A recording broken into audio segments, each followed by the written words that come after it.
I will be starting the recording. Yes, ma'am.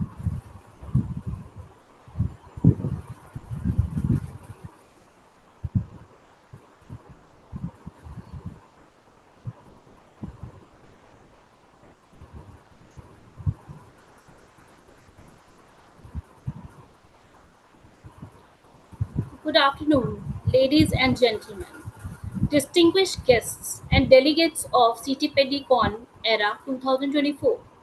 I, Dr. Pooja Verma, co-convener of Track 2, Conference Organizing Joint Secretary, Associate Program Director Quality Circle, Ctpd India, and Assistant Professor in School of Education, KR Mangalam University, Gurugram, Haryana.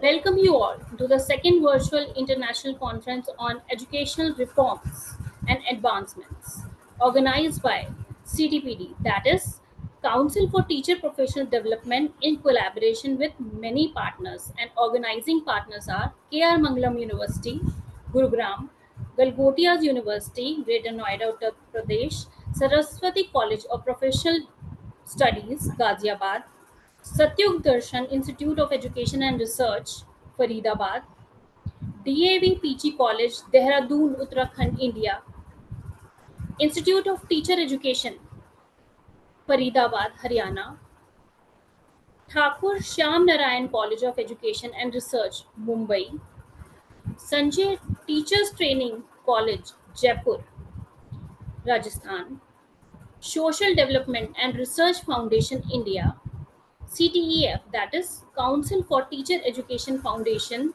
CTEF, India. So I hereby invite Dr. Alpna Sharma, Assistant Professor, Sanjay Teacher Training College, Jaipur, Rajasthan, India, who is the moderator for the session and will be leading the session further. Thank you, Pooja ma'am. Thank you. Good afternoon, everyone. I am Dr. Alpna Sharma, Assistant Professor, Sanjay Teachers Training College, Jaipur. And it's a great honor for me to be the moderator for this educative technical session of CTPD Con Era 2024 Track 2 on the theme Quality Education for Holistic Learning. The subtheme of this technical session 2.1 is curriculum and pedagogy. Today's session is all about exploring the strategies to nurture not only the intellectual growth but also emotional, social, personal well-being. The curriculum provides the goals that guides instructions while the pedagogy offers different objectives that are to be achieved. We have eminent speakers and paper presenters who shall be sharing their expertise and insights in this field. I am delighted to extend a warm welcome to our esteemed chair, Dr. Gagan Kukreja, sir, Associate Professor, Department of Accounting, College of Business Administration, University of Bahrain, Kingdom of Bahrain. And I also welcome our co-chair of the session, Dr. J.D. Singh, Associate Professor, Gramothan Vidyapeeth, PG College of Education, Sagaria, Rajasthan, India, for gracing us with their presence and leading this significant session at CTPD Con Era 2024. I extend a warm welcome to the convener of the track, Dr. Reena Unniyal Tiwari, Associate Professor, DAV PG College, Dehradun, Uttarakhand. She is the convener of our track. She has a wide experience of more than 27 years. As a teacher educator, she has published 30 research papers, edited books, and she has received many awards.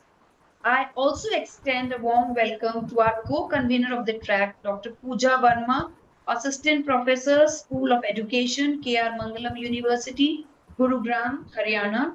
She is working as Assistant Professor, School of Education in KR Mangalam University. She is Associate Director, in CTPD India. She has experience of working with nationally recognized institutions. There are several international and national research paper published for her to her credit.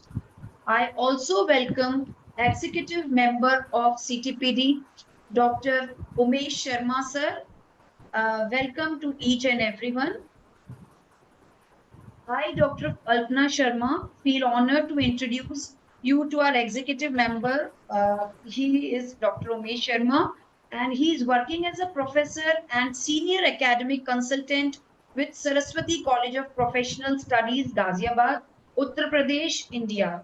He possesses more than 37 years of rich experience in academics, administration, consultancy, corporate. He is founder faculty member of many management institutes in Ghaziabad. He is also academic advisory in advisory board of Arni University, Himachal Pradesh. May I request and invite you, sir, to please present and an overview of the plenary session 2.1. Sir, Dr. Sharma, sir, please, I request you to please present an overview of the plenary session.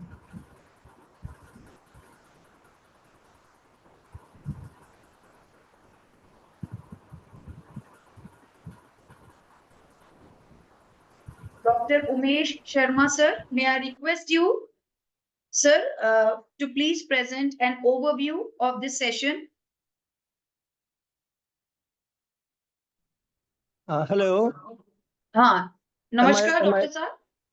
May I request you Namaskar. to please present the Am I audible? overview of the session, and sorry for the delay for the session Actually, I from was the not getting technical. a connection. Yes, Yes. yes, First sir, of all, please. namaste and very good afternoon to all present here. सभी को मेरा बहुत बहुत सादर प्रणाम अभिवादन. See, I'll take very less time. First of all, on behalf of CTPD and being the member uh, of the board of trustees of CTPD, and we are amongst the founders. I welcome you all. I wish all the best for all the participants and all present here. मैं सभी के लिए मेरी बहुत बहुत हार्दिक शुभकामनाएं हैं. आप लोग शिक्षक हैं. You all are teachers. Most of you present here are hardcore teachers, academicians. मैं definitely versatile background, industry, corporate, and I have been looking into consultancy. I'll not go into much details, but मेरा life का जो around 40 years का experience है, that I would like to share in just 2 to 3 minutes. That whatever I have seen in our country, और जो हमने मैं major जो मेरे 2-3 पॉइंट्स हैं जो हर टीचर को अपने बिकॉज अब शायद वो स्टेज हमारी आ चुकी है कि हम उतना अनुभव हो गया है जीवन का कि आप लोगों की उम्र के जितना शायद आप में से कई जितने होंगे उनकी equivalent to their age I should be having that experience. तो what I have learned throughout my life, one thing which lacks in our country is main thing which is lacking is that कि बहुत सारे लोग, most of the people are not making their passion as their profession. ये आपकी teaching में भी है. Teaching के अंदर भी people are coming only to earn, and today's scenario, the environment has, हमारे टाइम से आज बहुत चेंज हो गया है. That all biometrics for teachers and all that, I don't like all these things. Teachers should be set free to fly high, soar high. और लेकिन उनके अंदर भी तो ये जज्बा होना चाहिए ना, और वो जज्बा कब होगा? जब पैशन होगा. So you should be passionate about the teaching. If I share my experiences of 40 years, मैं एक साल का 1 घंटा भी लूं तो I can speak 40 hours, 40 quality talks to you. But that Sanjay ji के साथ मिलकर कभी बाद में वो उस तरीके का प्लान करेंगे। बट हम कहीं ना कहीं आप लोगों को दो चीजें यू हैव टू इम्बाइब, और आप अपने ब्लड के अंदर उसको लाना चाहिए आपको, कि जो भी सब्जेक्ट्स आप पढ़ा रहे हैं, teaching is not only a subject, it should not be a subject teaching. Subject तो बच्चा किताबों से भी पढ़ लेगा, सब्जेक्ट के अंदर किताबों से पढ़ लेगा, आजकल यूट्यूब्स हैं, दुनिया भर की चीजें हैं। टीचर का जो कनेक्ट है, जो आप उसके ऊपर छाप छोड़ते हैं, दैट शुड बी देयर। आप आज मेरे I have I think crossed more than 10,000 marks. कितने चार्टर्ड अकाउंटेंट्स हैं, कितने डॉक्टरेट्स हैं, कितने बच्चे बहुत आगे तरक्की कर गए हैं और मुझसे भी बहुत आगे निकल गए हैं, and I am very happy to see all of them. तो एक वो जज्बा आपके अंदर होना चाहिए कि मुझे मेरे बच्चे को आगे निकलते हुए देखना है। और हम्म, हर जब तक आपका पैशन नहीं होगा ना, तो आप उसके अंदर जान नहीं लगा पाएंगे। आप आप एक if I share one incidence of Amitabh Bachchan, कहते हैं कि पा फिल्म में वो जब मेकअप करते थे तो 7 आवर्स तक वो कंटिन्यूअसली बैठ करके मेकअप कराते थे। Is it's possible? आप 7 मिनट नहीं बैठ सकते? ये जब होगा जब आपके अंदर, दिल के अंदर आपके जज्बा होगा। दैट और मैं I will prefer to be always in the vernacular. जहां मैं जिस जगह जिस स्टेट में होता हूँ, if I am in giving lecture in South India जहां बच्चे हिंदी नहीं समझते, तो then I will be speaking fluently in English. But wherever we can understand Hindi और our other languages, Urdu, then जो मजा अपनी भाषा के अंदर गुफ्तगू या इंटरेक्ट करने में है, वो भी आप यूज कीजिए और सब्जेक्ट को प्रैक्टिकल बना करके पढ़ाइए। जितना भी आप उसको एक बड़ा अच्छा था ओवर वेलकम सेशन में उन्होंने कहा कि हम जब तक एजुकेशन को प्रैक्टिकल धरातल से नहीं जोड़ेंगे, सिर्फ 1+1+2, अरे भाई हम 1+1+2 सिखा रहे हैं, बच्चा रट गया, क्रैमिंग हो गई, सीख गया। अरे उसको पता है कि बाजार में जब मैं बनाना खरीदने जाऊंगा, एप्पल खरीदने जाऊंगा, तो 2 रुपए दूंगा तो 4 केले आएंगे। लाइक यू नो मेरे जो स्टूडेंट्स हैं अकाउंटिंग पढ़ते रहे हैं, वो मैं शायद मेरी क्लास में ठाकों के साथ अकाउंटिंग पढ़ी जाती रही है, और पीपल एंजॉय दैट। तो आप लोग जितने भी टीचर्स मुझे सुन रहे हैं, दिल से टीचर बनिए, और आप दिल से अपने पैशन बनाइए इसको, और अपने स्टूडेंट को स्टूडेंट मत समझिए, समझिए ये भगवान है, इट्स नेक्स्ट टू गॉड, क्योंकि भगवान ने आपको अवसर दिया है। मैं अभी बहुत अच्छा, एक बस लास्ट में मैं एक कंक्लूड करते हुए, अभी मैं रिसेंटली इंस्टाग्राम पे दिव्य कीर्ति जी की क्लिपिंग देख रहा था। काफी देखिए अच्छी चीज, हमेशा सीखनी चाहिए, देखनी चाहिए, और चाहे आपकी उम्र कभी भी हो, सीखने की उम्र कभी खत्म नहीं होती। आप लास्ट डे में भी सीखते हैं कि हाउ टू डाई, मौत क्या है। तो मैं तो ये मानता हूं कि आप हर समय सीखते हैं। मैं भी अभी भी एक लर्नर हूं, एक स्टूडेंट हूं। तो वो उसमें कहते हैं कि यदि अच्छे लोग टीचर बनेंगे, तब हमारा समाज बदलेगा। अच्छे लोग चाहते हैं हम आईएएस बने, हम आईआईटीएन बने, हम बिजनेस एंटरप्रेन्योर बने, हम बड़े बड़े इंडस्ट्रियलिस्ट बन जाएं, हम बड़े बड़े फाइनेंशियल एडवाइजर्स बन जाए, पैसा कमाएं, हम टीचर ना बने। तो इसके ऊपर कभी हम बात करेंगे, टीचर क्यों नहीं बनना चाहते, क्या करना चाहिए, और टीचिंग किस तरीके की होनी चाहिए, कि हम एक्चुअली, सच बात है, ये मैं दिल की गहराइयों से कह रहा हूं, कि यदि हमारी शिक्षा में एक सही तरीके का बदलाव आता है, हम पूरे समाज का 100% तो नहीं, लेकिन 90% बदलाव उसमें ला सकते, पॉजिटिव चेंज। अब लास्ट में दो चीजें मैं कहूंगा। आप सब्जेक्ट को प्रैक्टिकल पढ़ाइए और पैशनेट होके पढ़ाइए, और कहीं ना कहीं जितनी भी ये अपने कॉलेजेस में और वहां पर इस तरह के इंटरेक्टिव सेशंस, सीनियर लोगों को, मोटिवेटर्स को बुला के, क्योंकि मोटिवेशन कहीं कहीं मैंने देखा, जहां मैं जिंदगी में बहुत थक गया था, वहां मुझे कहीं मोटिवेशनल जो चीजें पढ़ी, कोट्स पढ़ने के बाद अंदर से लगता है कि यस, यस वी कैन। तो वो आप हारते हैं तो आप उठ करके खड़े हो जाते हैं। कृष्ण का आप जब अर्जुन को कहते हैं, तो there are number of positive and motivational things. तो आप उन मोटिवेशनल थिंग्स को अपने स्टूडेंट्स के साथ भी शेयर कीजिए। जैसे एक मैं लास्ट छोटा सा किस्सा शेयर करते हुए खत्म करता हूं, कि भय, एक मैं अपने स्टूडेंट्स के साथ हमेशा शेयर करता हूं कि यू नो एक small amount of fear is also very very important.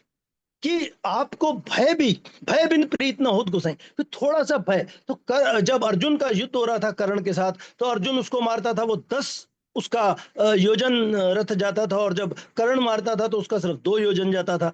तो वो बड़ा खुश हो रहा था। तो कर्ण भगवान ने उसको, कृष्ण भगवान उसके साथ ही थे, भाई सबके तो नहीं हो पाते, पर जिसके हो जाए वो तो भाग्यवान है। तो भगवान ने उनको कहा, भाई तुम जरा धैर्य रखो, वो बहुत तुम आप समझो कि आपके रस्ते में स्वयं बैठा हूं, और हनुमान जी बैठे हैं झंडे में, और पूरा ब्रह्मांड बैठा है, और तब भी आप 2 योजन जा रहे हो। तो यदि आप हम उतर जाएंगे तो आप कहाँ जाओगे?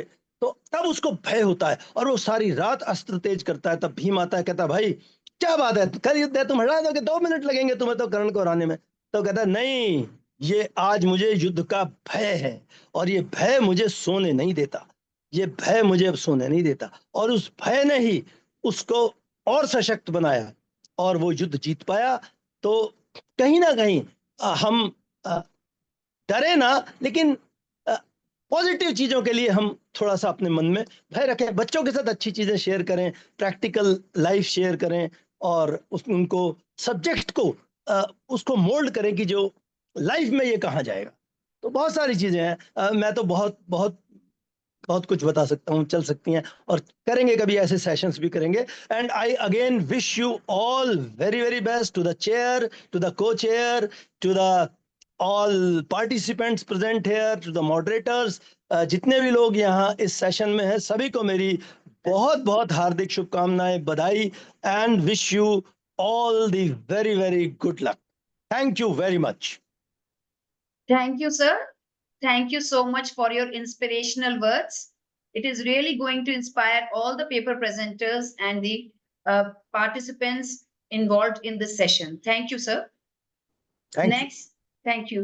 It is my honor to introduce our esteemed chair, Dr. Gagan Kukreja, Associate Professor, Department of Accounting, College of Business Administration, University of Bahrain, Kingdom of Bahrain. He has over 25 years of university teaching, academic administration, and training research expertise. He has guided various PhD scholars, published over 40 research papers and case studies published in international journals. He has edited several books. He has received many awards like Gold Shield for Best Research Paper Award, ICAI Award, etc. He has chaired various sessions in seminars, FDPs. He has imparted duties as various charge holders. It is still a long way to go, sir. Time is inadequate to enlist your great achievements. We are really fortunate to have you here, sir. With your guidance, we are confident that this session will be resounding success, leaving a lasting impact on all participants. May I invite Dr. Gagan Kukreja, sir, to please deliver his address. Dr. Gagan Kukreja, sir. Thank you, Dr. Alpna. Thank you, Good sir. afternoon, everyone. Am I audible? Yes, sir, you are Yes, audible. sir. Yes, sir. Okay. So first of all, I would like to extend my thanks to the organizer of CTPD, especially Dr. Umesh Sharma, who is one of the very passionate mentor in my life. Dr. Sanjay Kumar, Dr. Tania, Dr. Pooja Verma, who are organizing this platform in a very beautiful manner. And I'm sure this platform will give a wonderful opportunity for the participant who will present their research work and they will receive the valuable feedback. So it's a great opportunity for the people who are participating their research papers here. Uh, I have around 25 plus year experience in academia. I was doing some corporate training programs and I was very keen in professional qualification. So I did some professional qualification from India, UK, and US. So I can share some experience from business side. My specialization is accounting and finance, but I have a overall experience even in business education. I was dealing with other subjects of business. Since the track title is curriculum and pedagogy, I can share my experience with you as a it's again it vary from person to person. But in last 25, 26 years, I was fortunate to design some curriculum for bachelor degree students and master degree students. And when we design these programs, there was two main major components in any curriculum. One was a technical knowledge and other was skills. So technical knowledge part we normally develop in our curriculum or we embed in our curriculum. And there are variety of sources we receive the inputs, mainly from the industry expert. The other maybe the how other universities are offering the similar programs, the professional bodies, especially if it is a accounting qualification, we design accounting qualification. So we uh, refer the professional qualification framework, professional qualification subjects, courses, what they offer. Like from India, we have the professional bodies like Institute of Chartered Accountants of India, Institute of Cost and Works Accountants of India, Institute of Company Secretaries of India. Same way in international levels, we have accounting body like American Institute of Certified Public Accountant. From UK, we have some body called Association of Certified Chartered Accountant or Chartered Institute of Management Accountant. Again, from America, we have some other bodies like Institute of Management Accountant, Institute of Internal Auditors. So we basically consult these resources whenever we are designing the curriculums. The second part in the curriculum is your orientation. Now in skills we have main skill part is revolving around technology nowadays. So in our all the programs we ensure that our students are tech savvy. They have a good knowledge about Microsoft, all the Excel, Word, PowerPoint presentation. Even now, we are inculcating Power BI, Tableau in our curriculums. At the same time, our students should be exposed with some databases like a Bloomberg or Thomson Reuters. And when we are designing these curriculums, we ensure that some latest publications, latest textbooks are used. Now, research is also evolving some, so especially at the master level, we give lot of attention on research. So in all the courses, we ensure that at least 5 to 10 papers, latest research papers are included as a reference reading. And at the same time, we give some assignments on research, especially in master degree, in bachelor degree as well. But master degree, we are more focusing. Again, there are some small differences in Indian practice and international practices. But now a new education policy is bridging those gaps. Like in India, most of the bachelor degree programs are 3 year programs, not 4 years. But in international level, especially Middle East, America, Canada, they have 4 year program at bachelor level. And master degree programs are highly research intensive. So these are some small inputs. At the same time, we also take the consideration of past researches, how the trend is moving, especially in terms of jobs. Like nowadays, uh, now new emerging trend is coming. Now universities are introducing new programs like programs in cybersecurity, programs in fintech, programs in artificial intelligence, machine learning, programs in data analytics.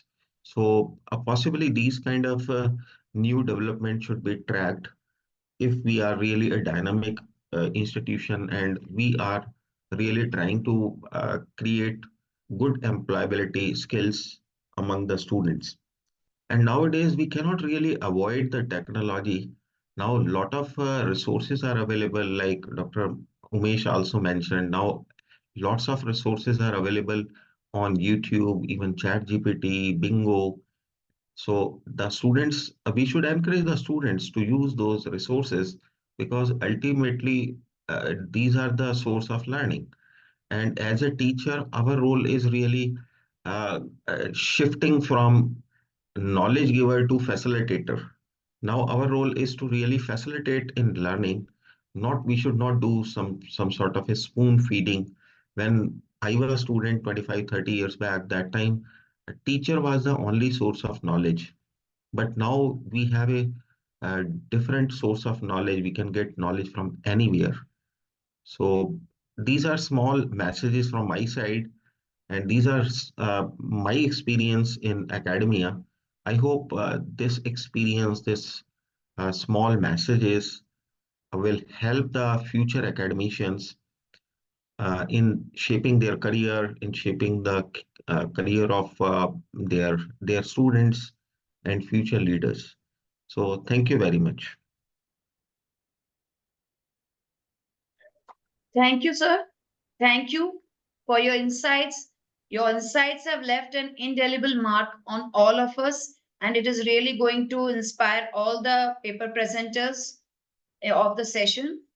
And now I'm going to introduce the profile of co-chair of the session, Dr. J.D. Singh. He has a long teaching experience of 28 years. He has assigned his duties at various decorative posts in different institutions in his long journey. He has been principal in teacher education colleges, coordinator CTE, GV College Sangaria, assistant coordinator in IGNU Study Center, also member of BOS at Pandit Deen Dayal Shekhawati University, Sikar, Rajasthan, Maharaja Ganga Singh University, Bikaner, Sri Khushal Das University, Hanumangarh, Rajasthan.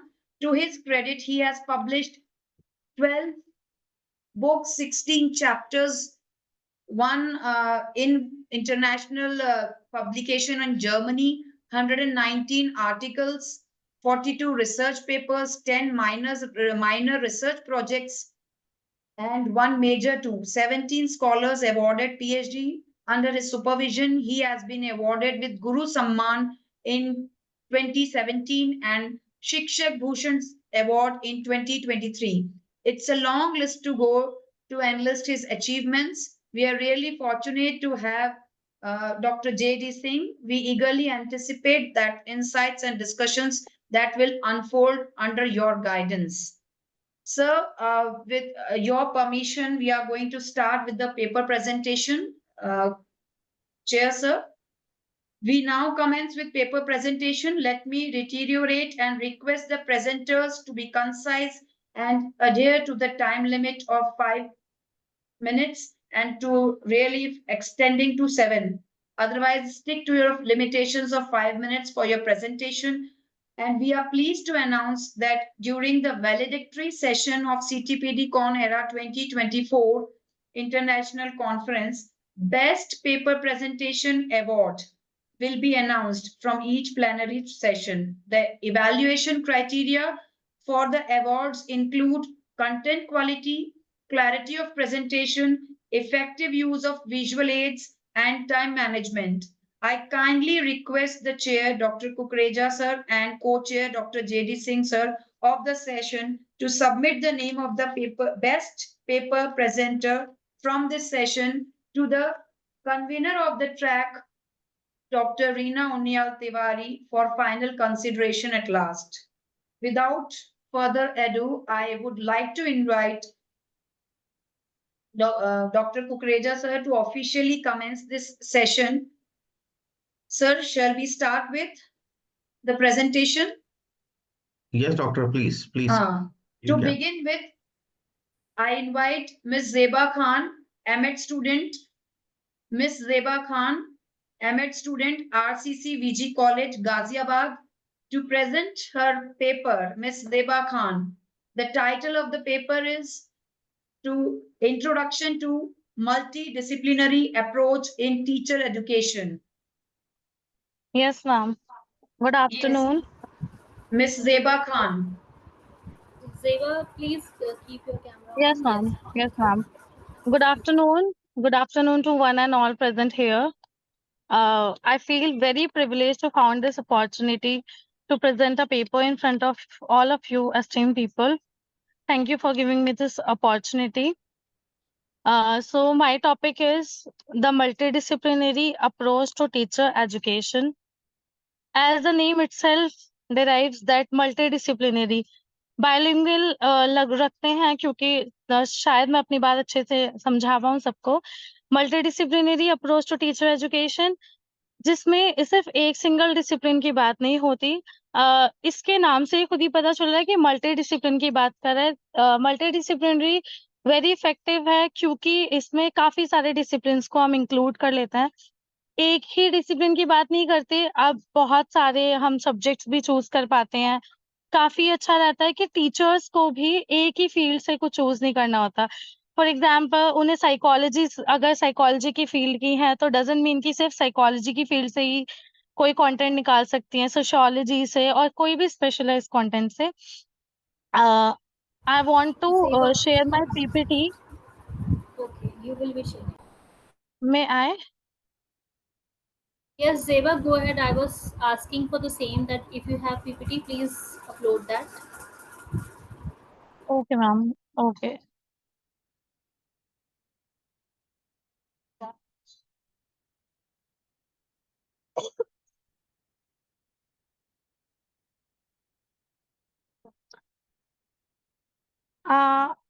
Ma'am, if you have my PPT, then if possible, then kindly you may send, as I am unable to find it. M- Ma'am, I have sent the PPT on WhatsApp page, so the PPT, kindly you may share, Adna ma'am, will you be sharing? as I am unable to do so. Adna ma'am. Let me try, ma'am. I had.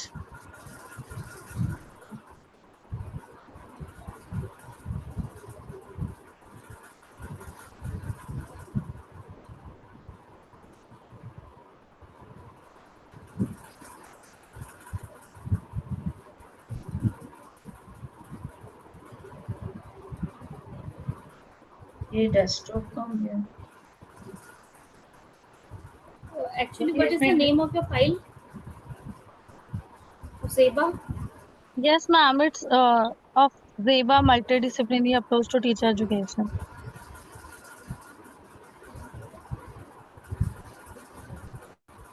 I am unable to do so. I'm feel so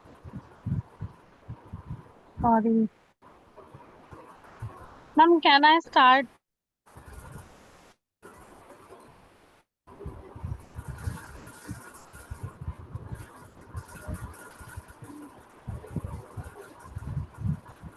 This is your PPT. Yes, yes. Thank you so much. Are you? I think it is not full screen. Yes, ma'am, I'm unable to see. It's not visible. You may go ahead. This is not visible.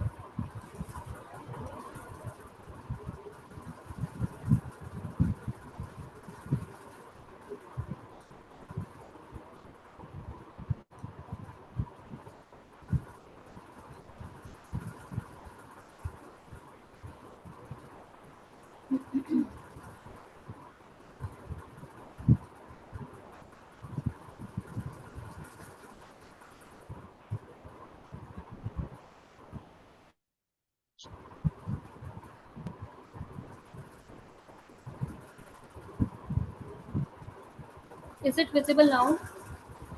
Yes, ma'am. Please go ahead. Okay. So let me start. My topic is multidisciplinary approach to teacher education. As I already said, that multidisciplinary approach is beyond a single subject or beyond a single discipline. It is consists of different disciplines, different pedagogy, different content knowledge, and the diverse need of students. Ma'am, I request you to kindly handle my PPT.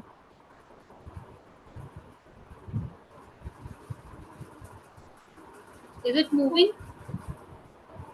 No, no, ma'am.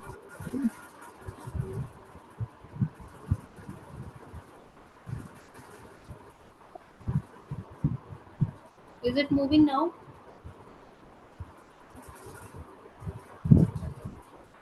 Ma'am, it is not visible now. You may go ahead with your presentation if you have that with you. Yes, ma'am. Yes, ma'am. I And have that. Thank you so much. Okay. So, the importance of interdisciplinary collaboration. If we are talking about the multidisciplinary approach, then we also talk about the interdisciplinary collaboration. That is, I found in this diverse perspective, different perspective हो जाते हैं, जैसे कि मैंने पहले भी कहा कि हम काफी सारे multiple व्यू पॉइंट्स ले पाते हैं.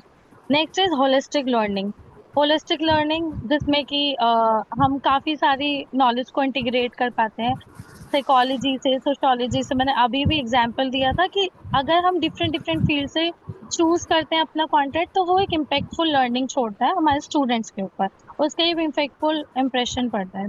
प्रोफेशनल ग्रोथ के लिए भी बहुत अच्छा होता है multidisciplinary, as it encourage teachers to continuously expand their expertise and stay up to date with the latest research and best practices. Next is integrating pedagogy, content knowledge, and educational. So, as I already said, different multiple disciplines से हमारा multidisciplinary approach बना है teacher education के लिए, जो कि काफी beneficial है, जिससे कि हमारी टीचर्स स्टूडेंट्स पे काफी इम्पैक्टफुल, उनकी डाइवर्स नीड के अकॉर्डिंग चीजें कर पाती हैं. Now, I want to conclude as I already take so much time. So I think this time is to conclude my PPT. By embracing a multidisciplinary approach, teacher education program can empower future education to create dynamic, engaging, and transformative learning experiences that prepare students for the challenges and opportunities of the 21st century. Thank you everyone for giving me your valuable time. Thank you so much, ma'am.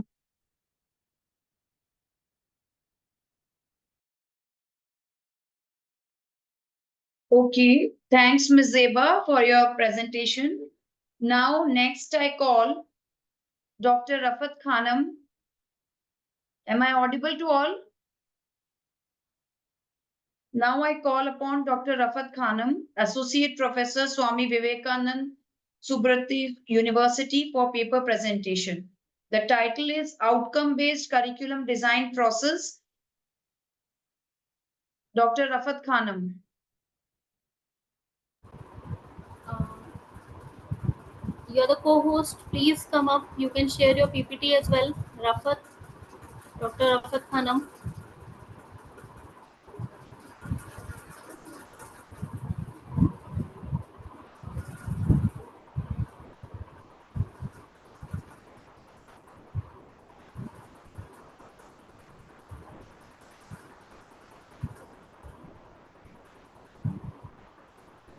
Are you there? Please let us know so that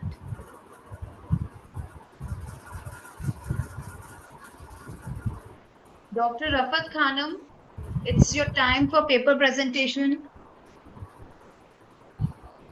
so now we can go to Miss Jyoti Singla.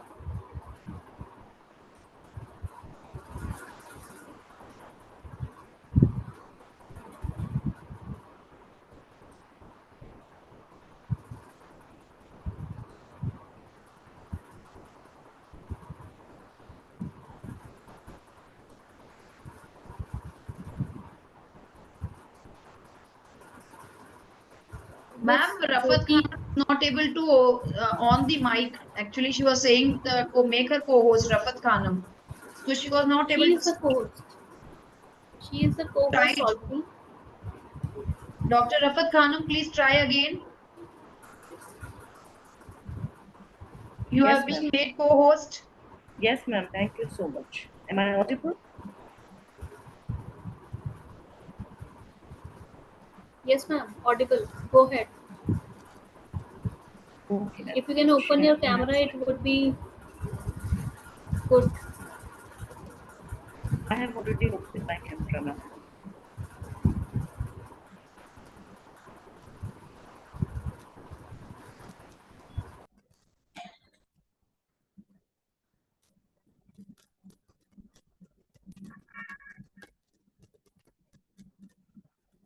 Hello. Am I audible, ma'am? Yes, yes. Okay, thank you so much, ma'am. Go Yeah. ahead and stick to your time. Okay, thank you so much, ma'am. Thank you very much, chair, co-chair, moderator, guest speakers, and all the distinguished participants for listening me. Now I am sharing my PPTs. So this is Dr. Akatanya from Subhati University. I belong to Department of Languages. I believe you can speak a little louder, ma'am. Am I audible, ma'am? Yes, Am yes. I But speak a little louder. okay? Dr. Rafat, if a feedback that I'm unable, though it is showing that your PPT is being shared, but it is not visible to me. I don't know about the others. Please Okay, share ma'am. it again. Okay, ma'am. Okay, I'll share it again.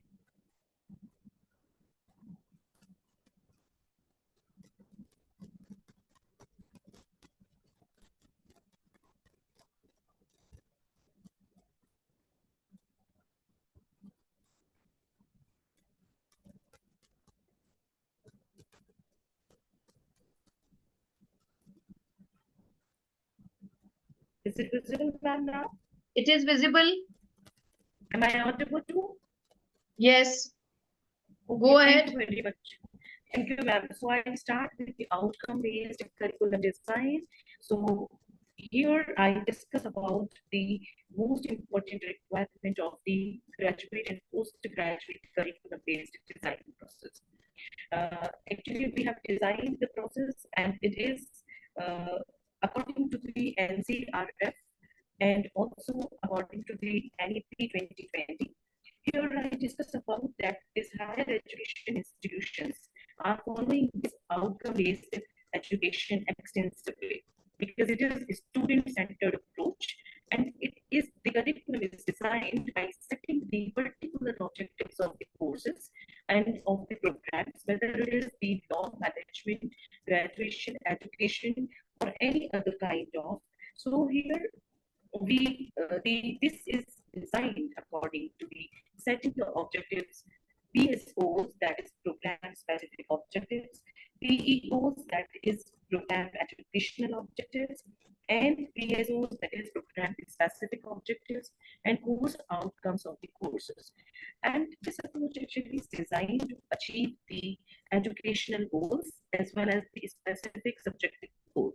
The main objective is to lead towards the final achievement of the student, whether whichever subject or the course they are doing.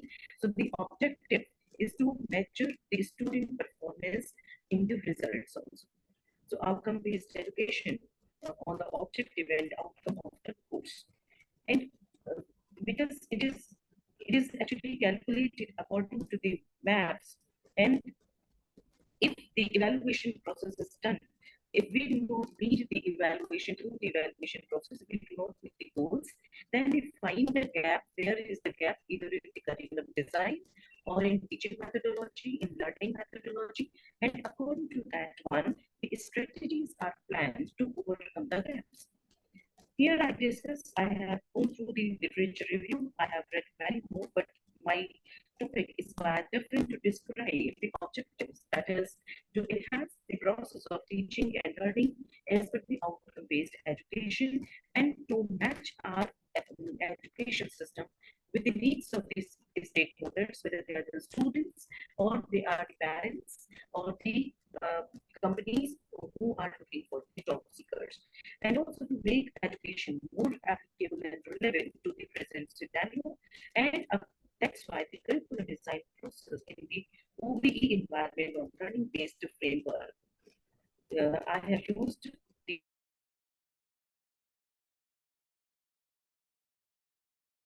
And if I talk about the curriculum deciding how it goes, so we choose three levels here. Number one, we choose the curriculum-based design on the basis of the at the university level and departmental level, then at the program level and at the course level finally. So when we go for the curriculum designing, it should be done according to the vision and mission of the university. It should be aligned to the vision and mission of the university. Vision and mission of the faculty is the department, and also the vision and mission of the subject. And then we we plan it according to the graduate attributes at the program level, whether it is the law, it is management, it is education, whatever plannings are, whatever the programs are.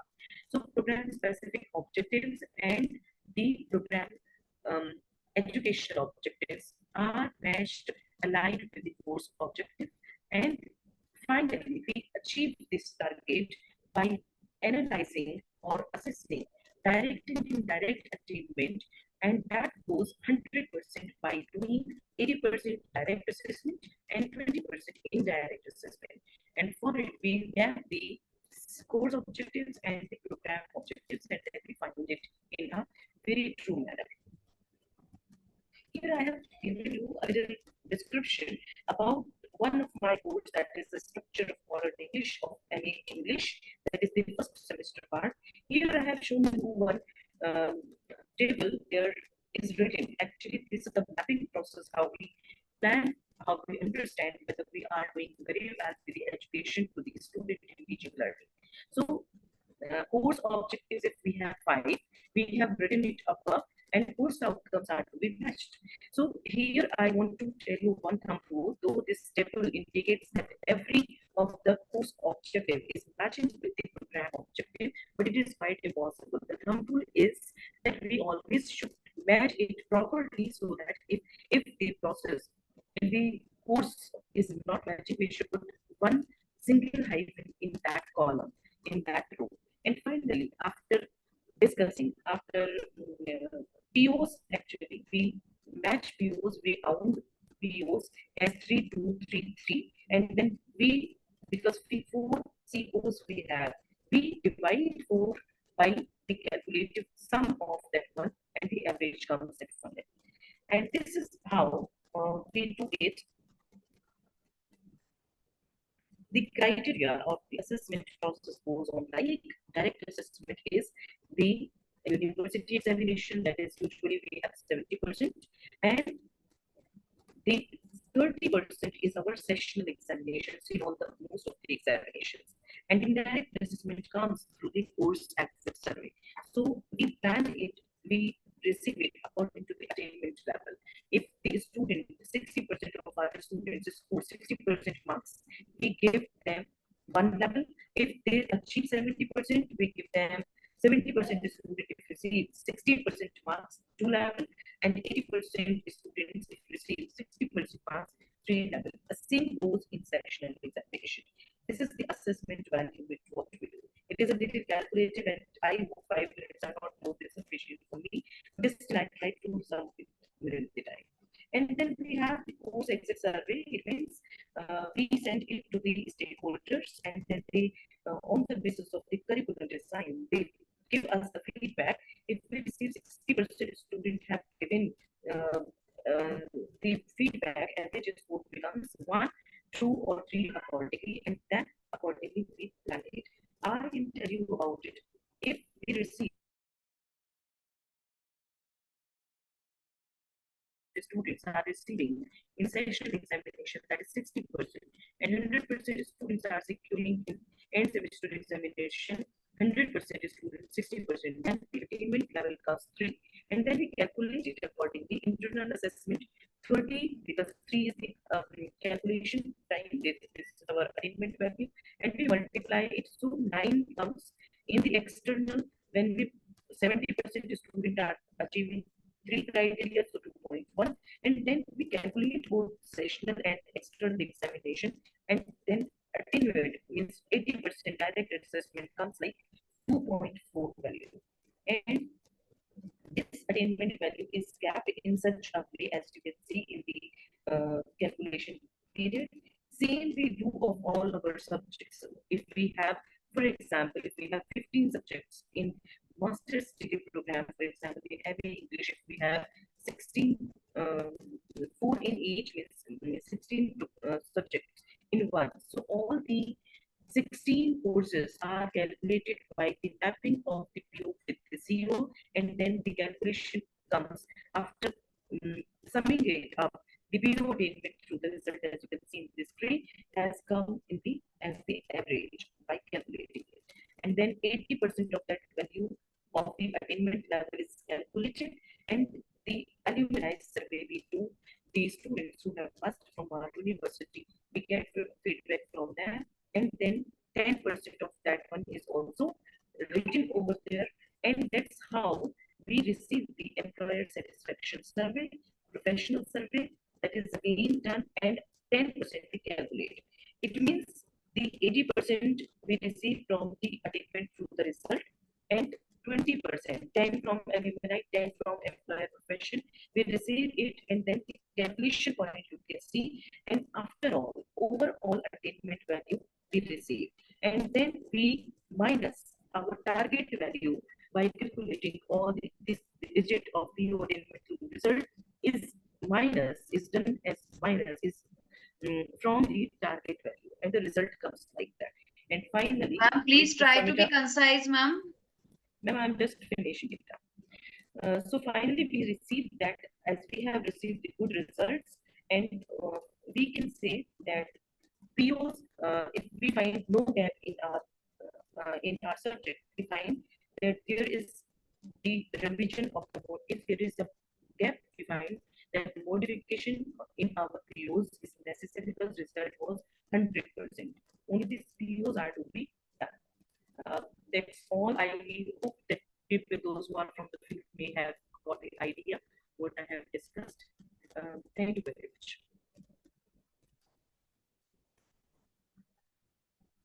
Thank you, Dr. Rafat. Thank you. I think so you have completed. Yes, ma'am. Thank you very much. Yes. Next is Ms. Jyoti Dhingra. Once again, I remind all the paper presenters to please just discuss the key points and please stick to your time. Your key points, your findings, your main objectives, please give attention only to those. Your findings of whatever study you have done, please stick to that. Your time limitations. Hannah, please. Yes, Ms. Jyoti.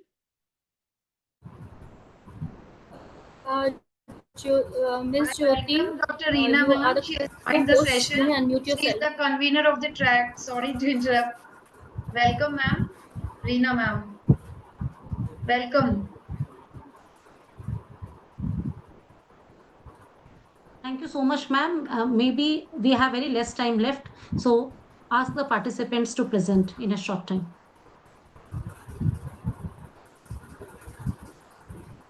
Jyoti Dhingra, ma'am. Please come up, Jyoti ma'am. Yes, you are the co-host. You can unmute yourself.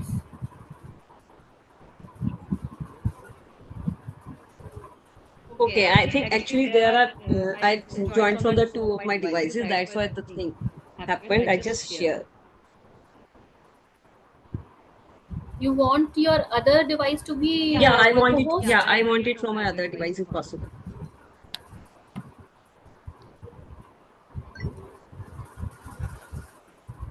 Yeah, thank you so much.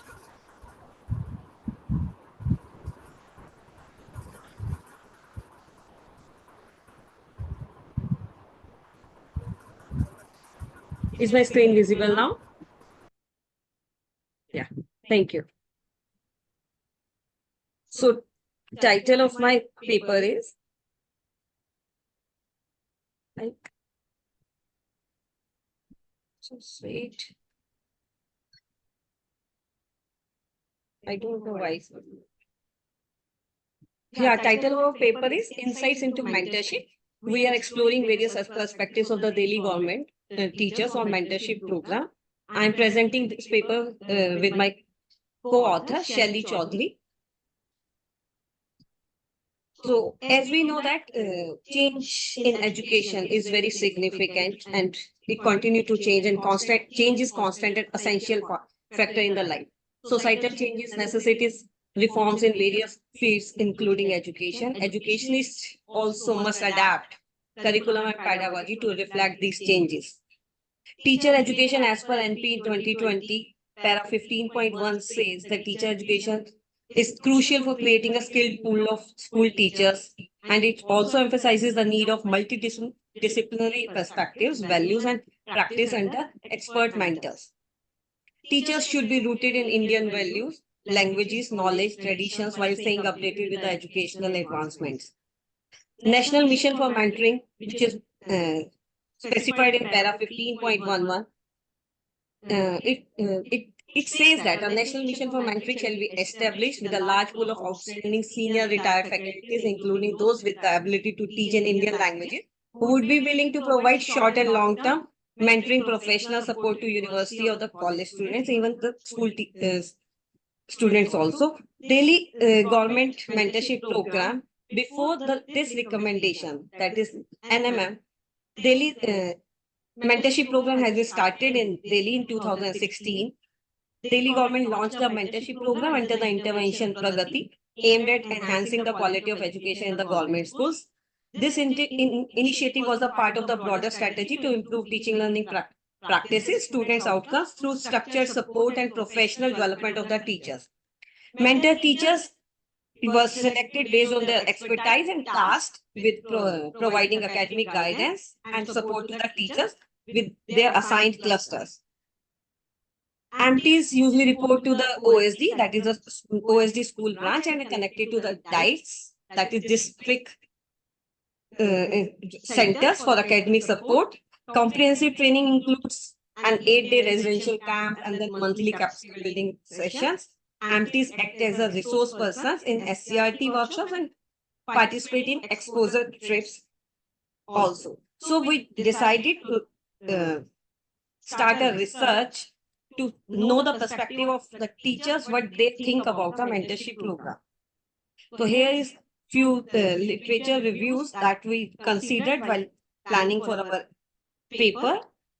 Objectives of our paper is to know the perspective of the teachers regarding the role of mentor teachers in the professional development of the school teachers, to examine the MT program effectiveness in helping teachers classroom management, to explore teachers' view on mentor teachers shaping a co-learning, come psychological safe environment for the students and the teachers in the schools, to investigate the diverse support requirement of the teachers fulfilled by the mentor teachers, what they look for mentor teachers.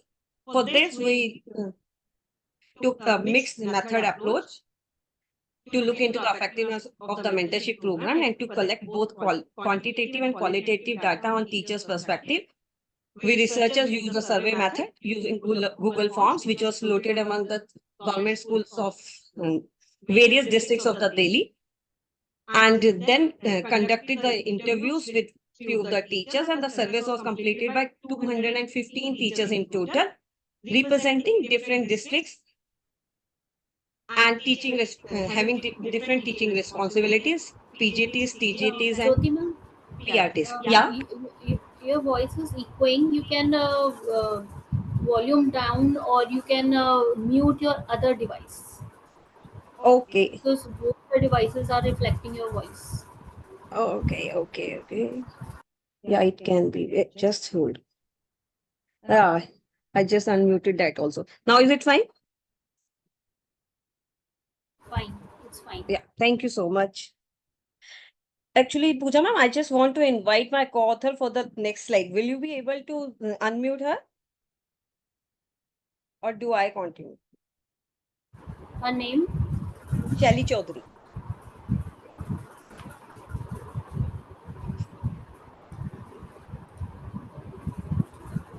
Shelly ma'am, you are the co-host. Please come up. Yeah, Shelly. I handing over to the Shelly Chaudhary. Thank you. Thank you so much, Jyoti ma'am. So I'll continue from the next slide. Jyoti ma'am, please you handle the slides also.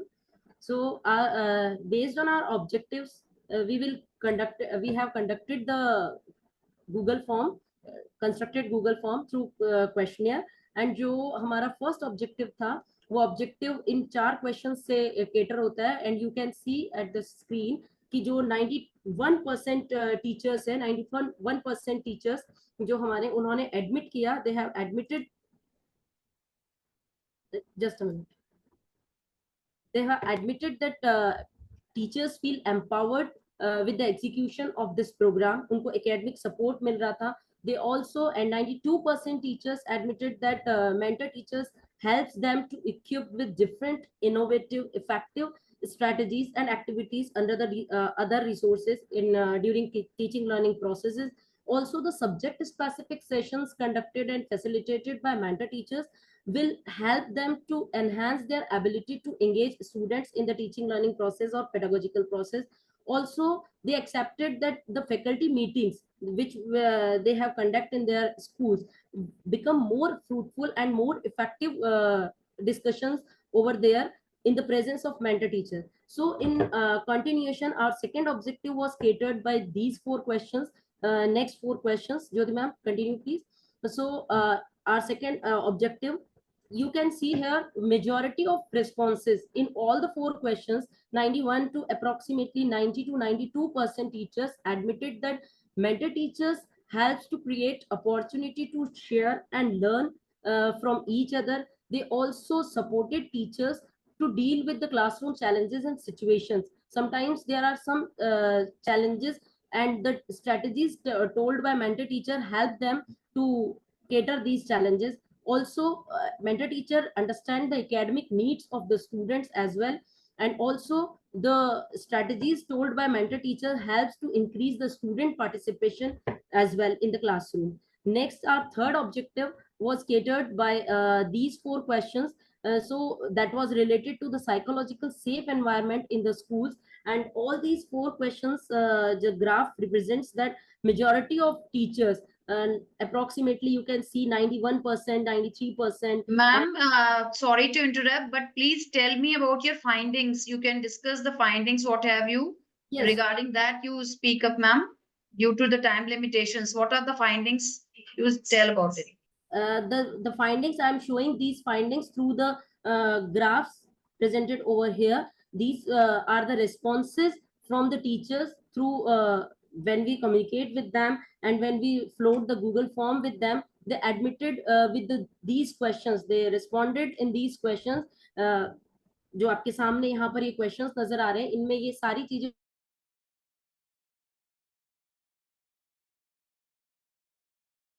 किया था. And after the personal interviews, during the personal interviews उन्होंने ये भी admit किया. Am I audible? Yes, ma'am, you are very well audible.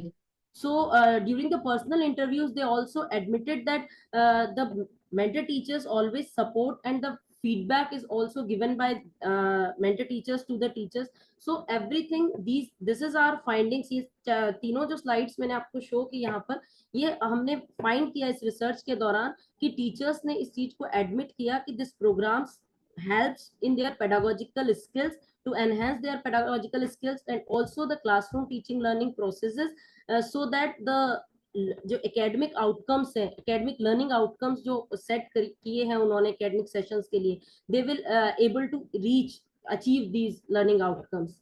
These are the findings, and at the conclusion we can conclude by this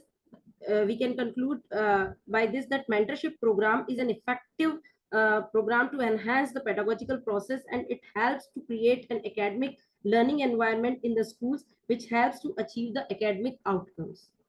So this is from all my side. If Jyoti ma'am, you want to add something, you can please. Thank you. Have you completed, Jyoti ma'am? Hello? Yes. You're present. Yes, ma'am. Thank you for your beautiful presentation of the slides, of the graphs, conclusions and findings. Next, now I invite Ms. Jayashree Venkatesh. Jayashree Venkatesh for paper presentation. Her topic is a study of pedagogical strategies and curriculum effectiveness in the education system. Jayashree? Thank you. Yes, ma'am, I'm here. Thank you so much. I'm just Okay. sharing my screen. And please stick to your time, please. Yes, ma'am.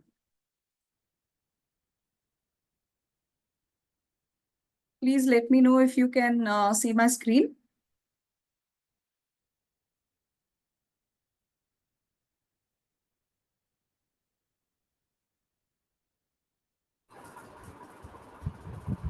Not visible till now. Ma'am, can you see my screen? No, ma'am, I cannot. Now it is visible. You can Now make it it is full visible. screen. All right, thank you.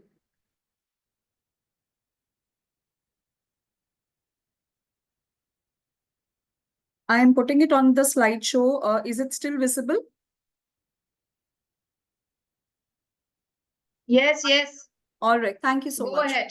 Thank you so much. My name is Jayashree. Thank you everyone for giving me an opportunity to present my paper.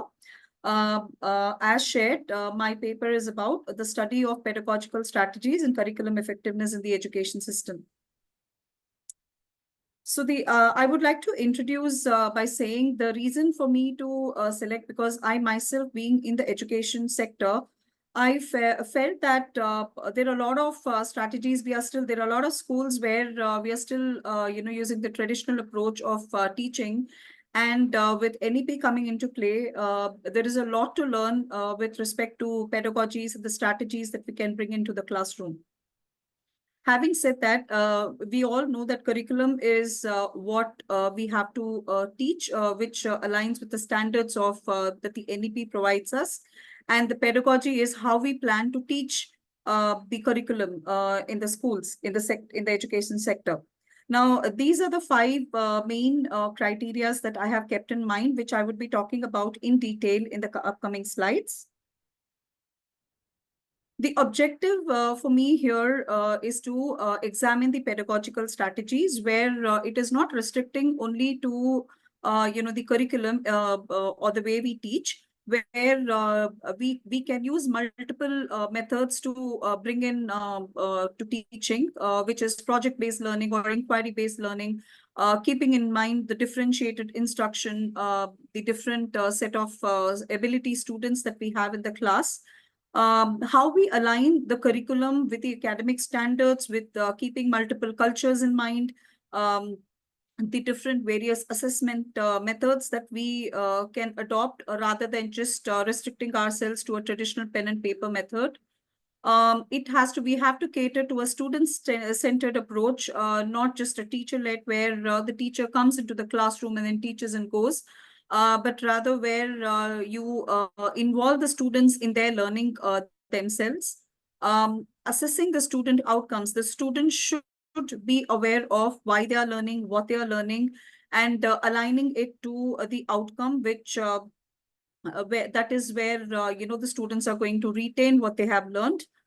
Integrating the 21st century skills, the 4 C's that we talk about: the critical thinking, creativity, collaboration, communication, and of course, digital literacy, which is, we are all in the digital age. Digital literacy playing an important component in the education these days. Global relevance, where bringing in awareness of the sustainable development goals, which fosters the global citizenship. Also not restricting, because there are so many schools and so many approaches that we have where we can learn the good things that we have and then adapt those to how we can improve, bring in those best practices to improve our instructional strategies into the classroom environment. The method that we use, the method that I have used is the mixed method approach, combining the qualitative and quantitative research method. Sample selection, again, teachers, school, students, and the other main stakeholders. Stratified random sampling technique is what I have used. Surveys and questionnaire, Likert scales for the if to check the effectiveness of the instructional method. Focus groups with all the stakeholders involved. Data collection method, mainly it would involve the direct observation, but also the case studies, because the larger the population, direct observation would be difficult. So I would also consider the case studies. The documentation is, of course, very important to keeping in mind the document analysis. Data analysis will be through descriptive stats and the thematic coding. Ethical, I'm going to move on from this. Of course, informed consent and approval is much required. Now, how we do the analysis and interpretation is where we need to understand the effectiveness of the strategies that are being implemented, where the project-based learning or inquiry-based learning, what is the demonstration, how well the students are imbibing, what is the effectiveness of the active learning strategies, differentiated instruction, blended learning, combination of the traditional and the digital tools, where we also bring in the real life context, not just theoretical play, but also the real life connect. That is how the children are going to understand the reason for them to learn. The second point here would be curriculum design and what is the impact of the student learning, the relevance, again, like I said, the real world application, the cultural responsiveness, keeping in mind the background, the student's background, the experiences and the different cultures, assessment, the different methods to assess the formative and summative. So to give you an example, so we in a school where instead of a pen and paper assessment, you can also assess the children through a 3-2-1 strategy, where 3 things that they have learned, 2 things that they really enjoyed, and 1 where they still have a doubt. This is one strategy that I have just shared. So there are multiple other strategies like this, a Padlet wall that can be used to assess the students' understanding towards the end of the a topic or a concept as a kind of a reflection. The interrelationship between the pedagogy and curriculum is something which I have just discussed at the beginning of the session. Integration of the 21st century skills. Of course, professional development is very, very important. These days, there are many times where we see teachers come to teaching not because of passion, but because it is the easiest job. It is not easy. The professional development or enhancing one's knowledge is very, very important to stay updated of what is happening around the world, not just restricting themselves to their own classroom.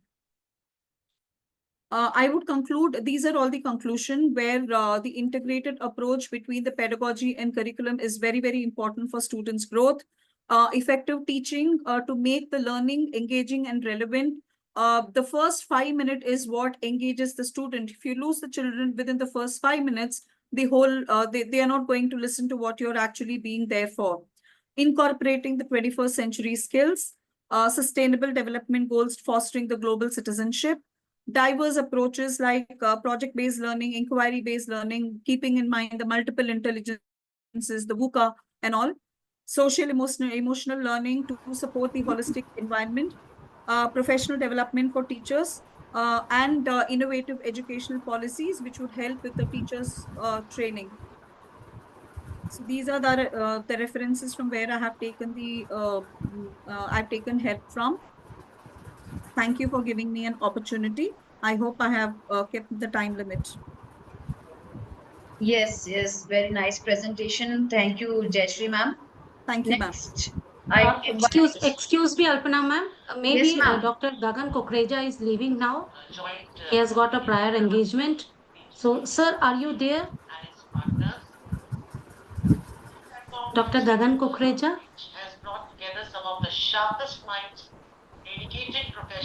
एक बार देखिए ma'am, अगर वो हैं तो memento presentation के लिए sir is sir still there? Gagan sir हैं, Gagan sir हैं एज ए co-host. सर हैं, गगन सर हैं. As sir has to leave, he should. Sir, Gagan Kukreja, sir, please, I invite you, sir. Please, Dr. Gagan Kukreja, the host of our today's session. Co-chair, Sir, the are you chair, there? across global educational community. Hello. It's okay. Once he joins or once he responds, we'll have to present the virtual momento too. You Okay, can move okay, forward. okay. Move forward. Next presentation will be by Alka ma'am. So you are the co-host already. Please start presentation. Yeah, just one sec. I'm trying to share my this thing. I hope my presentation is now there, and I'm going for the slideshow. Am I audible? Hello. Yes, you're audible. Please go ahead. Yeah. So my this thing is I'm sorry. Yeah, just a sec. Sorry. Just a sec. You'll have to give me 1 minute. Yeah. So my namaskar. Good afternoon to everyone. And I'm here for my presentation. My topic is art integrated learning and its impact on student stress and coping mechanism. So I'll just start with it.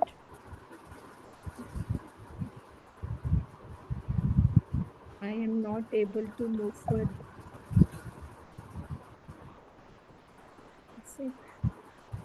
It's moving. Yeah, sorry. Yeah. So art integrated learning, when I'm talking about art integrated learning, I'm talking about NEP 2020, which advocates the integration of art in pedagogy as a tool for imparting education. Ma'am, So, please come closer to the mic so that it's audible. right. So Also, Alka ma'am, I, sorry, but am the I thing audible is now? that Am I audible now? you're audible, but some points are there that you need to know that we should be finishing it in Yeah. 4 minutes. I'll take 5 minutes only. Let me just start. There was just some problem with the my slide. I'm just starting. I won't take more than 5 minutes. So I'm just telling you what art integrated learning is. It is, a part of teaching learning model where we teach the students through the art and with the art. And this art can be, visual art, and it can be a performing art. The students can do role play, and the students can do, some theater activity, maybe some pottery, clay modeling. But this is a way of a pedagogy. Here, art integration has become art is a pedagogy, and the objective of my this study is actually to show that if I'm using the art integration in my pedagogy, then it will enhance the coping strategies of my students emotionally also, task orientation also, and the problem solving ability as well. So this is the basic aim that I'm going to talk about over here. And if the schools, they take AIL into their curriculum, then they can create a very inclusive and engaging learning environment, which will support students' emotional development and their well-being. So this is what we are talking about. I do not, yeah. So that's my so my literature review, I'll just tell you just a bit about it, how art integrated learning, when Redmond has talked about it, even Howard Gardner talks about it in his, multiple intelligence that everybody knows. Lee et al., they have talked about student stress and coping mechanism, how it will help your emotional and your well-being. And why the supportive learning environment and academic pressures, how they work out if art integrated learning is there. Fiske has talked about this in 1999. So that's the literature review. My methodology is a mixed method approach that I've done. I've used a sample of 120 students from 2 secondary schools, and they were divided into 2 groups. One group was where traditional learning was going on, and the other group where we did the art integrated learning, which was more role plays and pottery and rangolis for mathematics. So I've used 2 inventories. One is the perceived stress scale, and the other is the coping inventory for stressful situations. And we did these scales, we used it pre intervention and post intervention. This is how we went for it. So the data was collected, quantitative was through these inventories, qualitative was through the interviews, where we had the semi-structured interviews, which was done with a group of students and which lasted roughly 30 to 45 minutes with each student, and proper coding was done, and we had taken how the frequent responses were. So I'm going to miss that out. This is mixed approach only. So when I did the PSS, you can actually see with 60 student traditional group and AIL, how the post-intervention mean has reduced with the AIL group. It did not reduce in the traditional group, but the stress scale has reduced in the AIL group. And if I look into the coping inventory for stressful task orientation, it increased. The task orientation increased, but where their anxiety and their avoidance, it remarkably reduced, which is clear from the graphs as well. Then this is where the pair t-test and ANOVA test was done, which where you can very well see where the p-value and f-value lies. And this demonstrates significant reductions in stress levels and improvements in coping mechanism for students in the AIL group compared to those in the traditional group. So then this was a thematic analysis. We could see when the children were using the words, I feel more relaxed when I express my stress. My class felt like a community when I was doing the group activity. And we could see that, there was enhanced emotional expression, increased creativity and problem solving, supportive learning environment, and improved coping mechanism. So this was basically done as an action research. So the key findings were the reduced stress levels, which we can see from the graphs. Improved coping mechanism was there. We can very well see the qualitative insights show that the students had enhanced emotional expression, increased creativity, and a more supportive learning environment. That's what they got from, that was a result of the study. And we just, that the study actually advocates that there has to be a broader adoption of AIL in the educational settings. And if we have these artistic activities in the curriculum, schools can provide students with valuable tools to manage stress and develop effective coping mechanism. And that's what is my art integrated learning. This basically was the research that was done within the school. And we had two groups, traditional and one with the art integrated learning. And we could see that the art integrated learning fostered emotional expression, creativity, supporting learning environment, and contributing to students' overall well-being and academic success. And that's it. If I have time, I can continue. If I do not have time, I'll stop. But this is basically my whole research. I think I have done justice to the time. Thank you, ma'am. Thank you for your wonderful presentation. Dr. Alpana, Dr. Gagan is here. He messaged me. Dr. Gagan is here. He can share the momentum. Dr. Gagan? Dr. Gagan, can we please? Yes, ma'am. I am have here. you? Yes, Dr. sir. Gagan Yes, sir. Kukreja, Yes, sir, sir. chair of the session, sir. I please accept as a token of gratitude from the organizers of this conference, Ctpd, for giving us your valuable time and your valuable suggestions, inspirational words for the paper presenters and all the participants. Thank you. Thank you very much, the organizers, for this wonderful opportunity and this virtual moment. Thank you. Thank you for blessing us all, sir. Thanks a lot, sir. Thank you, sir, for sparing your time. Thank you. We'll be sending this virtual memento to your email too. Thank you, sir. Thank you.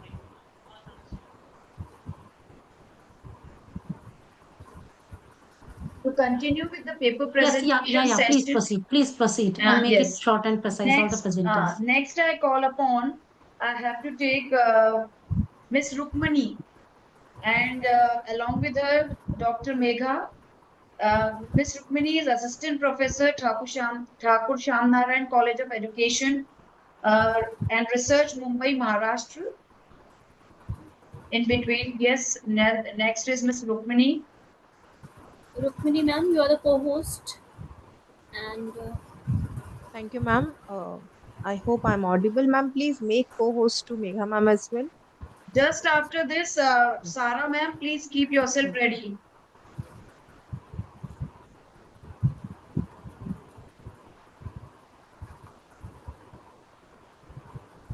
I hope my screen is visible to everyone.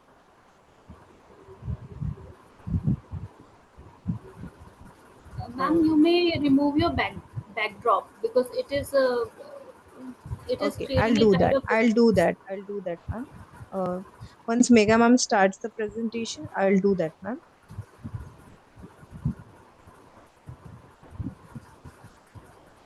Over to you, ma'am. Yeah. Good afternoon, everyone. Side Dr. Megha Gokhale, Principal of Thakur Shamnaran College of Education and Research, along with my co-author, Rukmini Yadav. With your permission, I'm going to start with the paper presentation. Alpha ma'am and chair and co-chair. Yes, ma'am. Our title of the paper is Developing Life Skills Essential for the 21st Century. Change the slide, Rukmini ma'am. Under the track Quality Education for Holistic Learning, Life Skills and Holistic Development. Developing the life skills essential for the 21st century. Ma'am, just give me a minute. I think it wasn't sharing. It wasn't changing the screen. I'll just share again. Yeah. I hope this is visible, ma'am. Yeah. Second slide, please. Okay, it's not happening. Okay. Yes, ma'am. Yeah.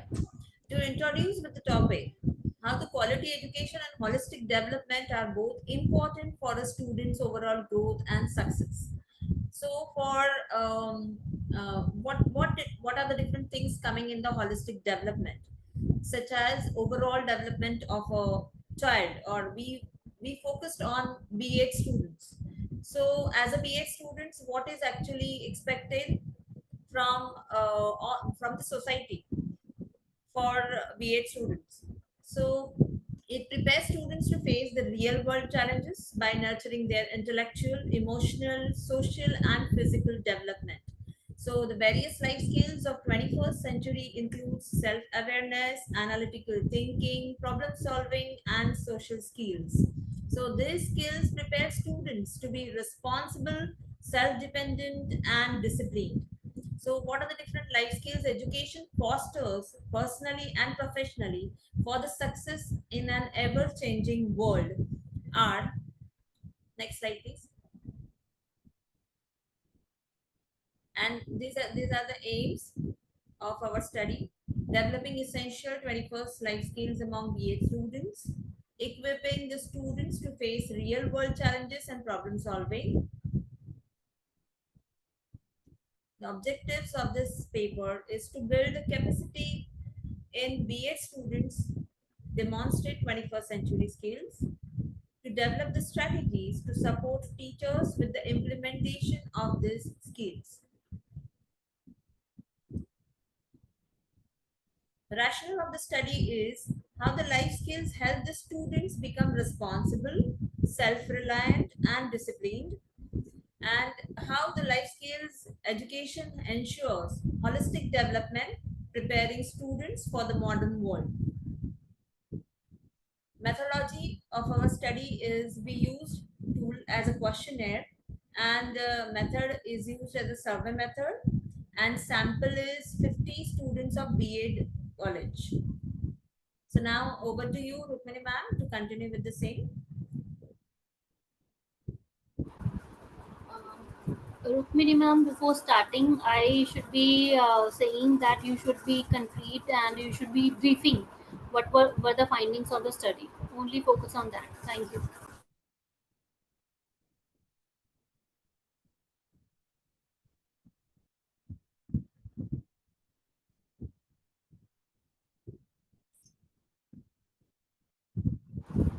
You are not audible, Rukmini ma'am. You are not audible.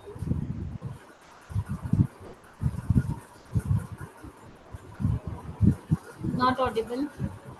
Though you have unmuted yourself.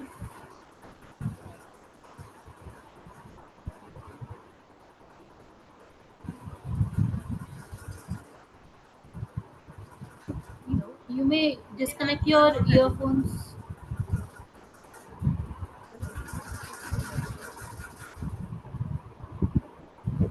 Hello. Now you are audible. Am I audible now? Yeah. Yes, ma'am. Okay. Yes, yes. Okay. So we focused mainly upon key life skills, communication skills, critical thinking skills, digital literacy, emotional intelligence, adaptability, and resilience. time management, collaboration and teamwork, self-care, well-being, cultural awareness, lifelong learning. So basically, we thought these all the skills are very essential for the students, and we thought of taking survey of this. So we prepared some questionnaires on this, and we had a survey. So uh, here are some key findings of our research. 73% students believe writing skills improve professional success. 97% students think problem solving skills can be developed through practice. 100% students agrees financial literacy improves personal financial management.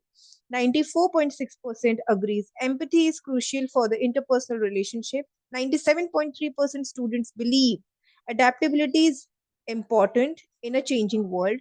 94.6% they support maintaining a healthy work life balance. They believe that. 97.3% agrees that lifelong learning is essential for growth. 91.9% think that conflict resolution is key for teamwork success. So these were the key findings of our survey. I'm concluding this presentation with life skills such as critical thinking, communication, and resilience are essential in the 21st century. They help individuals thrive personally and professionally. Embracing these skills lead to success, adaptability, and inclusivity in society. Thank you very much, ma'am. These were the references which been used. Thank you so much. And thank you for allowing us to do our presentation. Thank you so much. Thank you so much, Rukmini ma'am and Mega ma'am, for your wonderful PPT presentation. Next, now I call upon Miss Sarah David. Yes, ma'am, I'm just Sarah, sharing my yes, screen. without wasting time, be Of course. precise with your findings, everything, Yes. and start your presentation. Next, it's Pooja ma'am.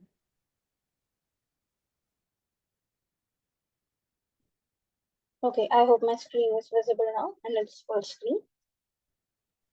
Yes, it is visible. You go ahead Okay, with your so key points. yes, good afternoon, everyone. This is Sarah David. I'm a doctoral scholar from NEPA, Ministry of Education. The title of my paper is Integrating Children's Prior Experiences in Classroom Teaching. Please come to your closer to your mic or speak loudly. Okay. Schools act as a miniature version of society where children become the representatives of their social, political, and economic background. The problem, or rather the study, evolves around the pedagogical practices in the classroom. The fact that India, specifically Delhi, is a diverse country where people of different ethnic groups, cultures, beliefs, etc., come together and live together. Challenges arise when in a classroom, all these groups are present as a student and are taught the same curriculum to a class size of 30 to 40 students. So, knowing what is experiential learning is, it is a process by which one learns from his or her own experience, precisely described as a reflection. Hands-on approach can be a part of experiential learning, but does not necessarily involve reflection on the activity. There can be various factors which can influence the learning and experience, such as social, environmental, educational, and political. Even the basic cognitive structure of an individual influences their learning. The Piaget theory of cognitive development, there is a significant importance of equilibration. Equilibration by two processes, namely assimilation, that is the process of taking in and understanding information or ideas, and the accommodation, that is modification in the current schemas to develop new meaning, leads to the child or learner to the cognitive adaptation and makes the cognitive development possible. Coming to the final schema theory, uh, it is a branch of cognitive science, is an organized part of the knowledge of the subject that is based on past experiences. Schemas are dynamic, which means it can change based on new information added. They help us in guiding how to interpret the new information, and they store both declarative as well as the procedural knowledge. So declarative knowledge is knowing facts and knowing that something is true, whereas a procedural knowledge is knowing something how to do it. Uh, the last theory that I've used is the Vygotsky zone of proximal development. That is the distance between the actual development level as determined by the independent problem solving and level of potential development as determined through a problem solving under the able guidance of a more knowledgeable peer. Uh, the, the research employs a mixed method approach, combining classroom observations and teacher interviews of three different kinds of schools in Delhi settings, that is a government school, a Christian minority school, and a private school. So interviews and observations allow the researchers to validate findings. Interviews provided in-depth data. The triangulation of data enhances the overall rigor of the study, leading to more robust conclusions. The researchers can explore the patterns and discrepancies, convergences, what participants say and what they do. The focus is basically on the primary grades and to understand how teachers addresses children's home experiences. The research findings suggest that home experiences enhances the learning process by not only motivating the children coming from diverse backgrounds, that is their experiences, being recognized and valued, but also improving their self-esteem. Teacher training programs are also focusing on culturally responsive teaching methods that is better to meet the need of diverse learners. And curriculum also are designed to incorporate the wide range of children experiences to create a more inclusive and educational environment. The recommendations is emphasizing towards the child-centered pedagogy. I have also done a paper on NCFSE 2023, which is a deep analysis how this policy, this paper, this framework is focusing on a child-centered pedagogy. Even my paper discusses in depth of each subject how a child-centered pedagogy can be implemented in a classroom, but due to time constraints, I'm not sharing the details. These are some of my main references of the readings and the literature review and the theories I've used. Thank you.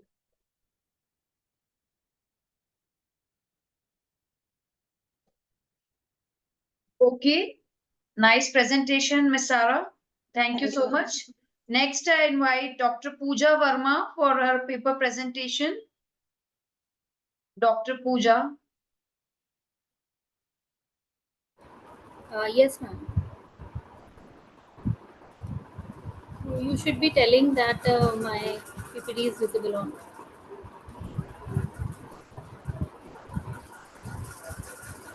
Next, Is it Usha, full madam, screen? please get yourself ready. Next, Usha.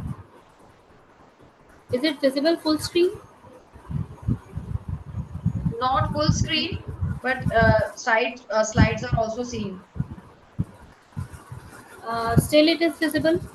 So I will be Yes. presenting like this only because It is not full full screen, screen. but it is visible. It is okay. It is okay, Pooja Yes, ma'am. You yes, may ma'am. proceed. Yeah.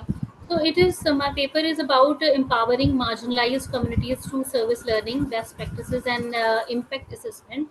So service learning are basically the part of curriculum when anything is designed like it is a part of curriculum where the skill development will take place, but simultaneously community help will also take place. So if we see this diagram here, community activities are there, which are basically only community based, or they can be like internship. It is skill based. Volunteerism. It is basically community based, but it is both. Skill development will also take place, and community work will also take place. So it is designed like that, and this is a part of the curriculum, where skill development as well as community help will take place.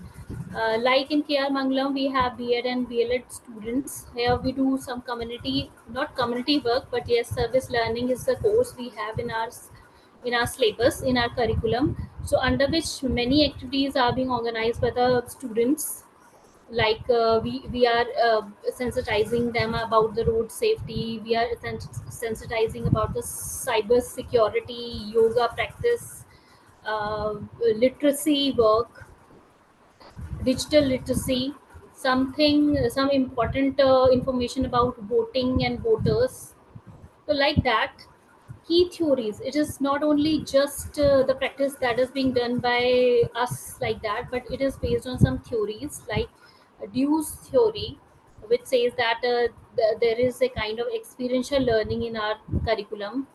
Paulo Freire's theory, critical pedagogy, where it says that education should bring some social change, and calls experiential learning cycle, where concrete experience is important. When students or the people who will go to the community, they will definitely have some concrete knowledge, they will develop their skills, they will help the community. So empowering marginalized, by marginalized communities we mean that a group of people who are not at an advantageous stage or place, but they are being disadvantaged as particular social group. So social, if the people who are empowered, who are in position to help the marginalized community, if they are going there helping them, means they are allocating some resources, they are developing their own skills, because they are helping the marginalized communities, they are going to that place, understanding them. And community agency, they will encourage active participation by the people of community. So they will be active, community will be active.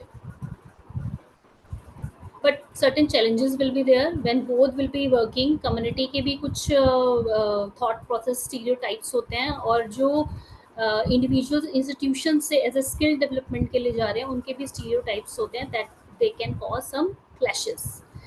Power imbalance हो सकता है, that at times they will feel that you are empowering us, at times we will feel that why we should be doing things according to you. Some programs or projects can be there.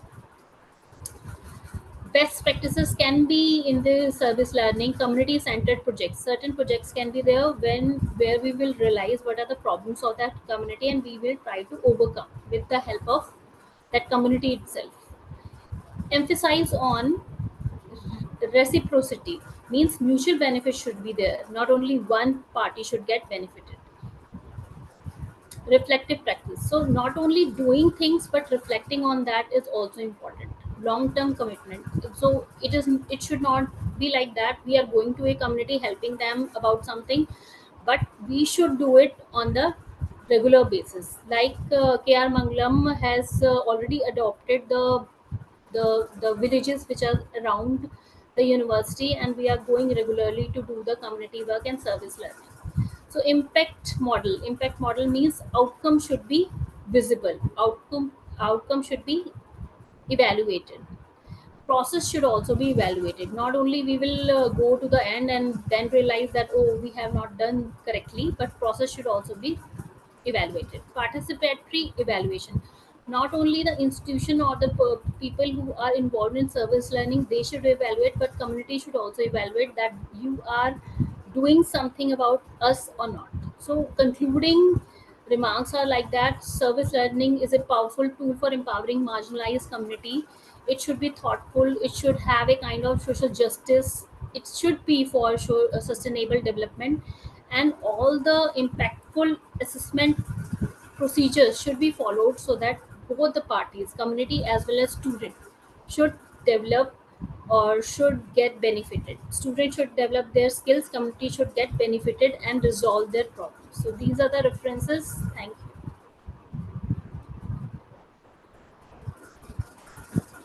Thank you for the wonderful presentation, Pooja ma'am. Next, I invite Dr. Usha Pathak ma'am. She is Associate Professor, DAV PG College, Dehradun, Uttarakhand. The topic is restructuring curriculum for diverse learners for quality education. Yes, Dr. Usha Pathak. Am I audible? Am I audible, ma'am? Yes, ma'am. Yes, ma'am. Very clear. Okay. Ma'am. Good afternoon, everyone, and namaskar. First of all, I would like to thank the President, Ctpd, Program Director, Dr. Sanjay Kumar, and all esteemed council members. Also, I thank to our moderator, Dr. Alpana Sharma, and convener, Dr. Reena Unyal Tiwari, conference organizing secretary of this track, curriculum and pedagogy, for giving me this valuable opportunity to present my paper. So allow me to share my slide. Okay.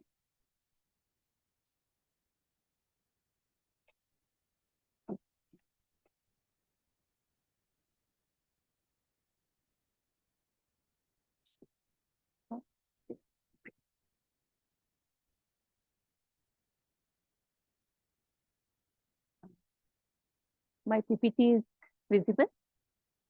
Yes, ma'am, go ahead. Okay, thank you so much. My topic is restructuring curriculum for diverse learners for quality education. Education is a fundamental right. India's education system has historically been critiqued for rote learning and exclusivity. The National Education Policy 2020 addresses these challenges by focusing on a holistic, multidisciplinary, and flexible curriculum designed to nurture creativity and critical thinking. Here, NEP 2020 outlines reforms. The NEP 2020 aims to transform education through reforms in critical thinking, creativity, and inclusivity. Its focus is on early childhood education, curriculum restructuring, and developing diverse learners to prepare them for the future.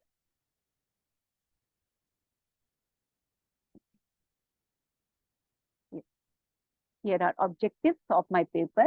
Our objectives are clear.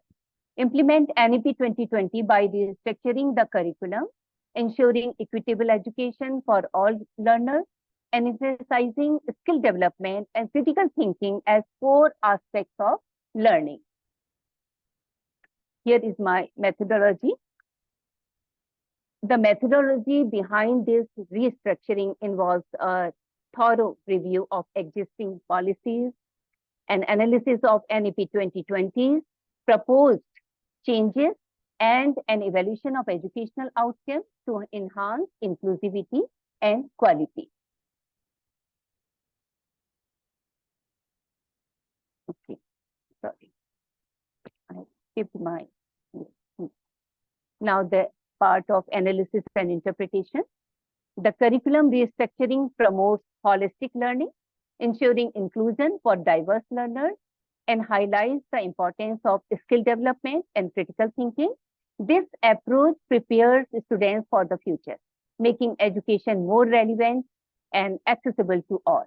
For this, it is necessary to equip teachers to use assessment as and for learning during the teaching process to aid deeper understanding among students. There is also need to revamp report cards into 360-degree progress and growth marks. This can be done by designing question bank for competency-based tests that evaluate higher order skills, helping all states and union territories to develop and deploy AI and IT-based tracking of student academic progress, leveraging technology to reduce the time burden and associated with exams. Now the conclusion part. To conclude, in conclusion, NEP 2020 is designed to provide quality education to every learner, regardless of their background. By restructuring the curriculum, we are addressing existing educational gaps, preparing students for the future, and nurturing a more inclusive skill-based learning environment. Last part, the references. For this, our references include key studies and reports from the Government of India, like Ministry of Education, All India Survey on Higher Education 2021, National Education Policy 2020, surveys on higher education, such as analyzing the education landscape in India, school numbers, enrollment, and teacher distribution.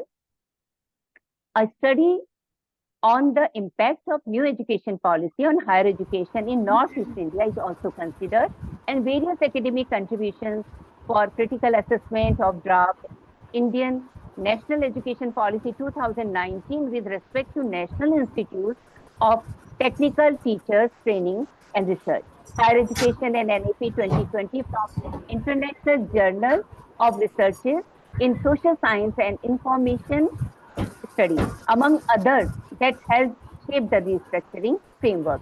Here are some important references. Now, to conclude my paper, I would like to say thank you for your attention, and I hope this presentation has provided a clear understanding of how curriculum restructuring under NEP 2020 can make a significant difference in providing quality education to diverse learners. Thank you so much, ma'am. Thank you, Dr. Usha Pathak, ma'am. Thank you so much. Next, I invite Miss Charu Singhal, ma'am. Miss Charu. Okay.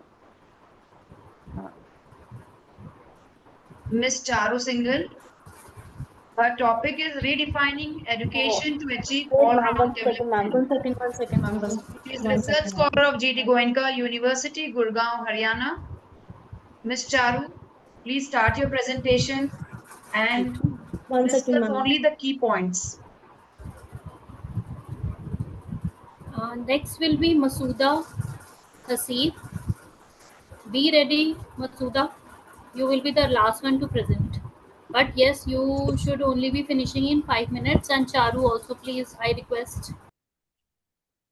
Miss Charu, are you there? Ma'am, my PPT is working. Am I audible, ma'am? Yes, visible. Visible and audible. Okay, ma'am. Yes, go ahead. Okay, ma'am. Good evening, ma'am. Today I'm presenting you my presentation in front of you, and my topic topic of 1 second, ma'am.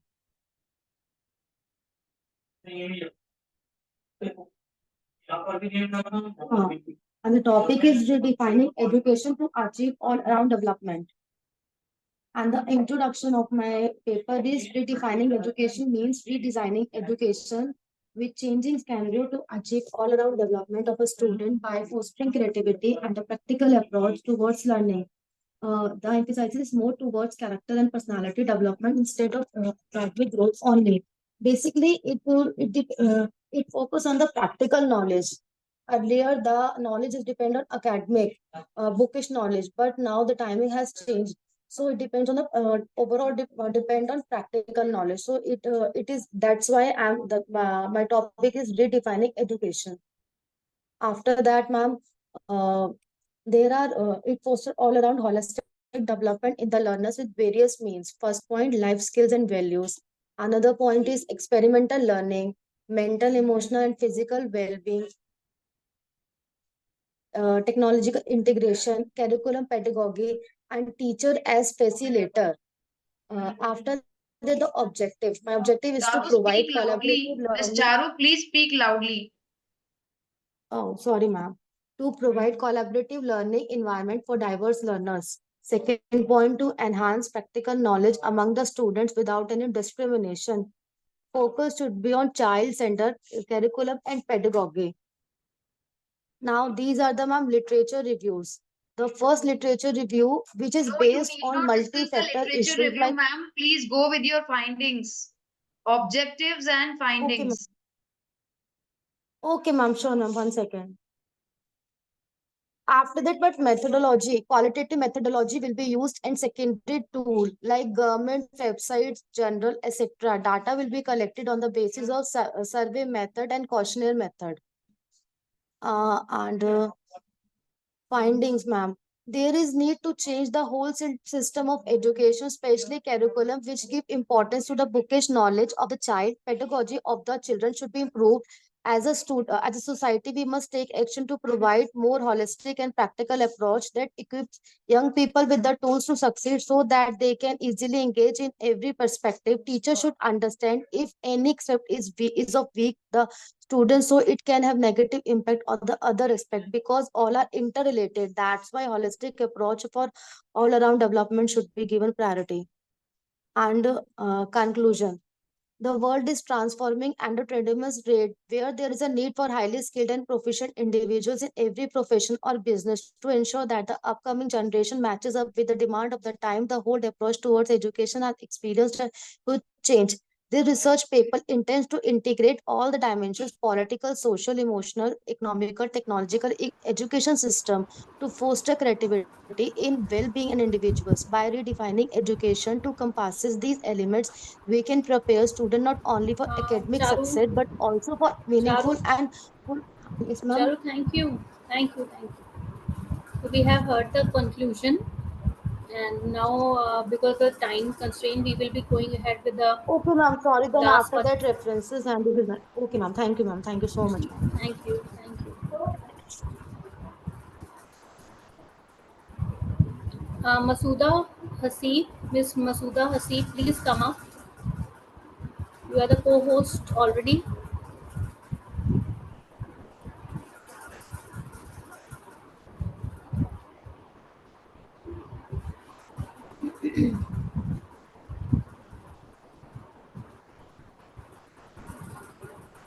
Hi, ma'am. I'm unable to switch on my video. Okay. Yeah, thanks. Good afternoon, everybody. The topic of my paper is trends demanding a shift in pedagogical practice towards mindful praxis. Very quickly, I shall run through the introduction. The need of this paper is as per our ever evolving and rapidly evolving educational landscape, which is driven by technological advancements and the shifting of societal values. There's an increased awareness of the importance of well-being. These trends highlight the need for a paradigm shift in pedagogical practice as well, emphasizing mindful praxis as a crucial element in fostering holistic learning and address. My overview, I shall discuss the significance, objectives, themes that I have come across in this thematic paper of mine, and the gaps that have been identified along with the summary. The significance of the study falls in various categories, as you can see over here, that we need mindfulness as a pedagogy and mindfulness practices in education, along with the integration of spiritual traditions and enhancing and having enriching learning environments that nurtures non-material well-being, the intangible that's inside, and the holistic educational experience is important as well.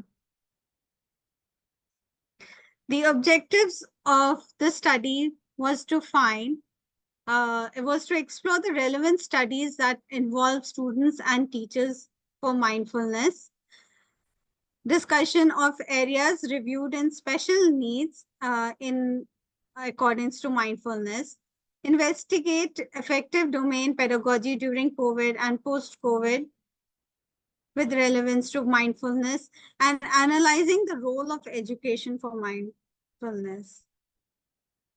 The very first study I have with you is the study that was conducted to understand the need of mindfulness when it comes to students as well as teachers.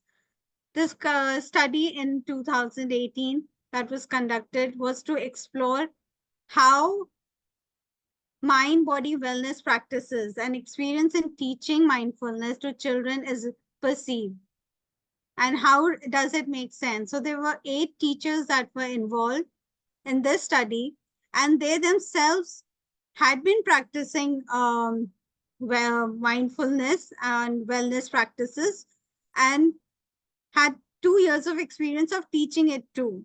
So this study comes out with the spiritual nature of the teacher is very important. And there is a need of redefining concepts of creativity, and mindfulness also enhances creativity, which is required for learning. And to nurture the well-being of a child, a teacher has to be supportive in the overall well-being of the child as well. So she needs to be mindful, being a mindful role model. Now, how can this be incorporated in the teaching environment? So there were 3 outlines that were brought out. That was incorporating formal and informal practices of mindfulness and cultivating a mindful school, and a mindfulness being a personal journey. So these were the outlines of this study and how we can go further. Thank you, Masuda. No, it's not over. I can't change the slide. Okay. Please come to the conclusion what you have understood out of this. Okay. I'll come to the conclusion.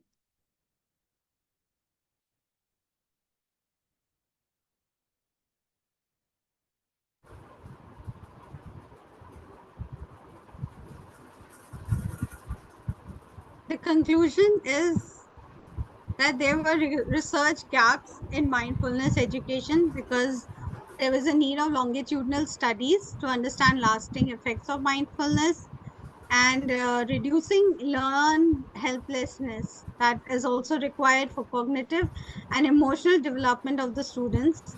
Mindfulness in physical education, uh, again, an empirical evidence has been lacking all throughout. And of course, being a source from the concept of mindfulness has come from spiritual traditions. So how that also becomes important. And holistic approach to spiritual education is also required.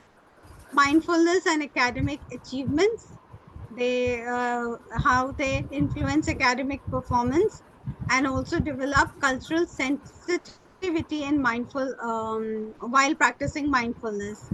So these were Thank you, some ma'am. conclusions.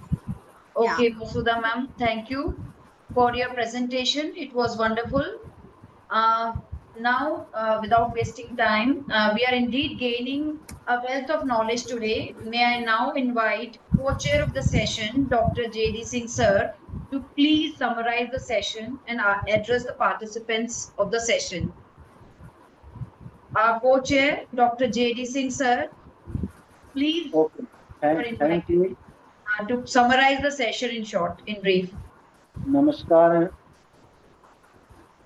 Namaskar, dear friends. Namaskar, sir.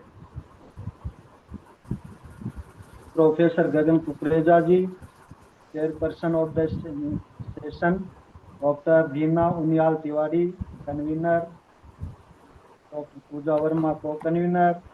Professor Umesh Sharma ji, executive member. Dr. Alpana Sharma, moderator, and all participants of this session of the second International E-Conference, Ctpd Con Era 2024. Its theme is educational reform and advancement. But in this session, we have discussed about pedagogy and curriculum. In this session, 12 papers presented. All the papers were very good. I would like to congratulate to all paper presenters of this session. In this session, Seba Khan, Dr. Rafat Khanam, Jyoti Dhingra, Dr. Jyoti Dhingra, Jayashree Venkatesh, Alka Dogra Sani, Ms. Rukmani Yadav, Ms. Sarah David, Pooja Verma, Dr. Usha Pathak, Ms. Charu Singhal, Masuda Hasib. All the papers were very nice. I would like to again congratulations to all the paper presenters. But we would like to discuss about pedagogical approaches that are prevailing in the field of education. Presently, there are two types. First is related to teacher-centered and second is student-centered. I would like to express my views in Hindi because Hindi is my friendly language. So I express some things.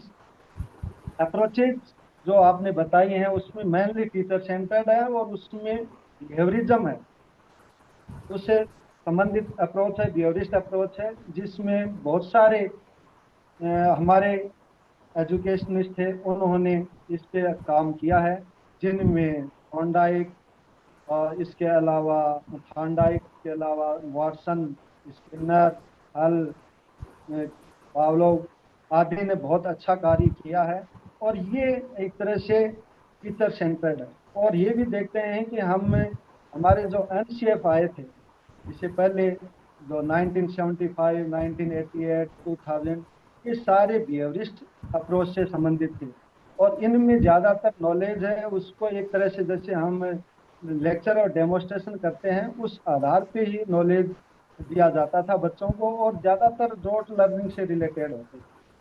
But इसके बाद में जब हमारे NCF 2005 और 2023 आए हैं, ये constructive approach से रिलेटेड है। और उनमें बहुत अच्छा काम किया। और हम भी यही चाहते हैं कि हमारे बच्चे को रट्टापीटी नहीं करें, हमारे बच्चे को उसको रोट लर्निंग नहीं हो, उसको वो है कि हम अपने ज्ञान का जो सृजन करें, नॉलेज क्रिएशन है वो खुद स्वयं करें। और इसी में जो कंस्ट्रक्टिव अप्रोचेज आई थी, मेनली जो कॉग्निटिव अप्रोच याजे ने दी थी, सोशल कंस्ट्रक्टिव अप्रोच वाइगोत्स्की की थी, और रेडिकल कंस्ट्रक्टिविज्म था वो लेजर फील्ड का था। तो इन्होंने बहुत अच्छा काम किया है। और अब ये जो हमारा न्यू एजुकेशन पॉलिसी है ये भी इसी पे आधारित है। और हम ये भी चाहते हैं कि हमारा जो नॉलेज है वो एक अच्छा सा बने। इसके साथ ही हमारी न्यू एजुकेशन पॉलिसी में डिजिटलाइज किया गया है, और डिजिटल एज है, इसके अंदर हमें कुछ चीजें ऐसी लानी है जिसके कारण आगे हम एक अच्छा काम कर सकें। तो इनमें इसके अलावा there are constructivism is based on project method, and there are more approaches like reflective approach, collaborative approach, experiential approach, inquiry based approach, and various teaching models are also developed by different educationists. I thanks to all members CTPD and participants of this 2 days international e-conference. My special thanks to Dr. Sanjay Kumar ji and Dr. Reena Unyal Tiwari ma'am for providing me this wonderful platform to interact with learner delegates. मेरा इसमें भी last में number आया, और college में भी मेरा last में ही पीरियड लगता है। रीना मैम को कैसे पता लगा है कि जेडी सर का पीरियड लास्ट में आता है, लास्ट में इनको लेना है। चलिए, बहुत अच्छा लगा। Thank you very much. I would like to thanks all participants. Due to session limitations, do not want to take more time. I give my sincere thanks again to organizers, members and participants. My best wishes for successful the e-conference of era 2024. Jai Hind. Thank you, sir. Thank you so much for your remarkable words. Your insights have been profound and shall serve a guiding force to all of us. Thank you, sir. Please accept a token of gratitude from the organizers of the conference, CTPD.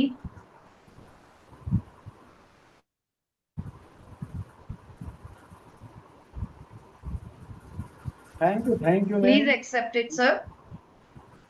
Reena ma'am sir को आपके बहुत लिए बहुत एक virtual धन्यवाद। Memento. Thank you so much sir, A आपने समय virtual निकाला और memento. आप इसमें आए। ये वर्चुअल मोमेंटो हम आपके मेल पर भी आपको भेज देंगे। Thank you sir. Thank you for giving us your time, sir. Thank you so much. Thank you again.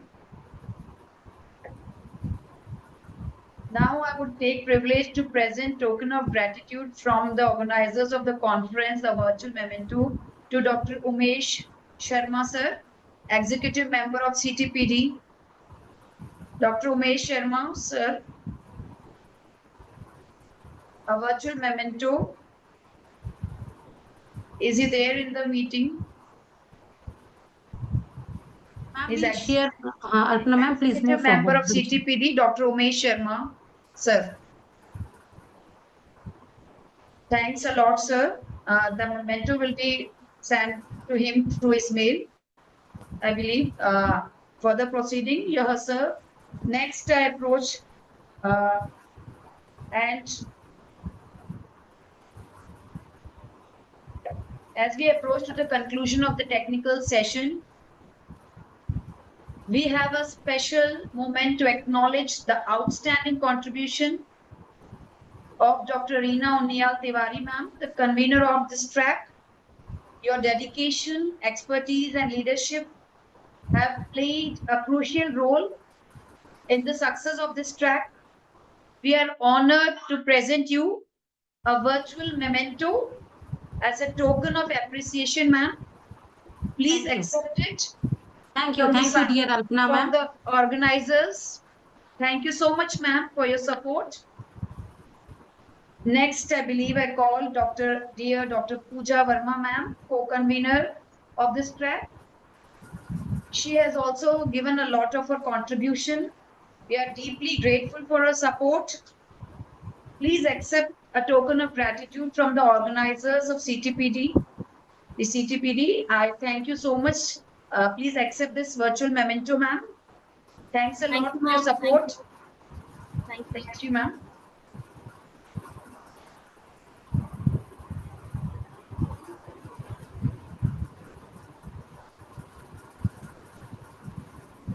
Alpana ma'am, as we have very few time left for the next session to start, I'll give a vote of thanks in the briefest manner possible. Okay. Okay, ma'am. Hanji, namaskar to everyone.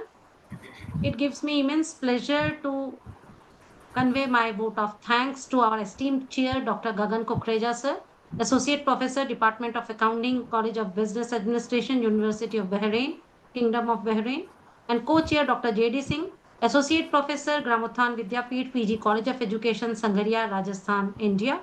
Your expertise and dedication have been invaluable, and we are deeply thankful for your time and commitment.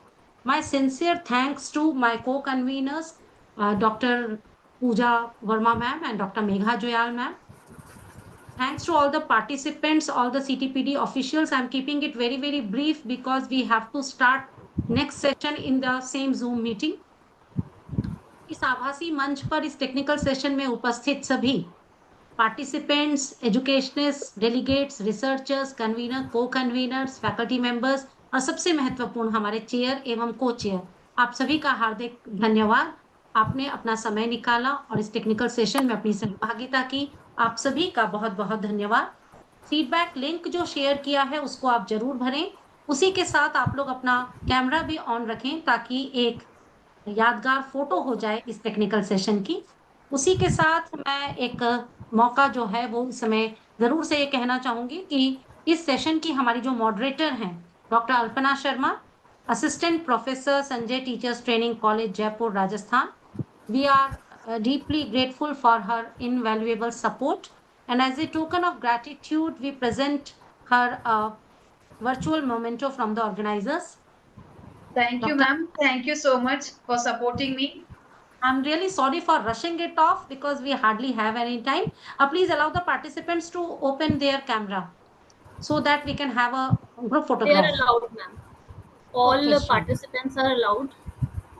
Please fill the feedback link after the photo. Please, Thank you, everyone. Thank please you all open the the camera. delegates. We had very senior faculty members presenting their papers in this particular session, and we are so grateful to them.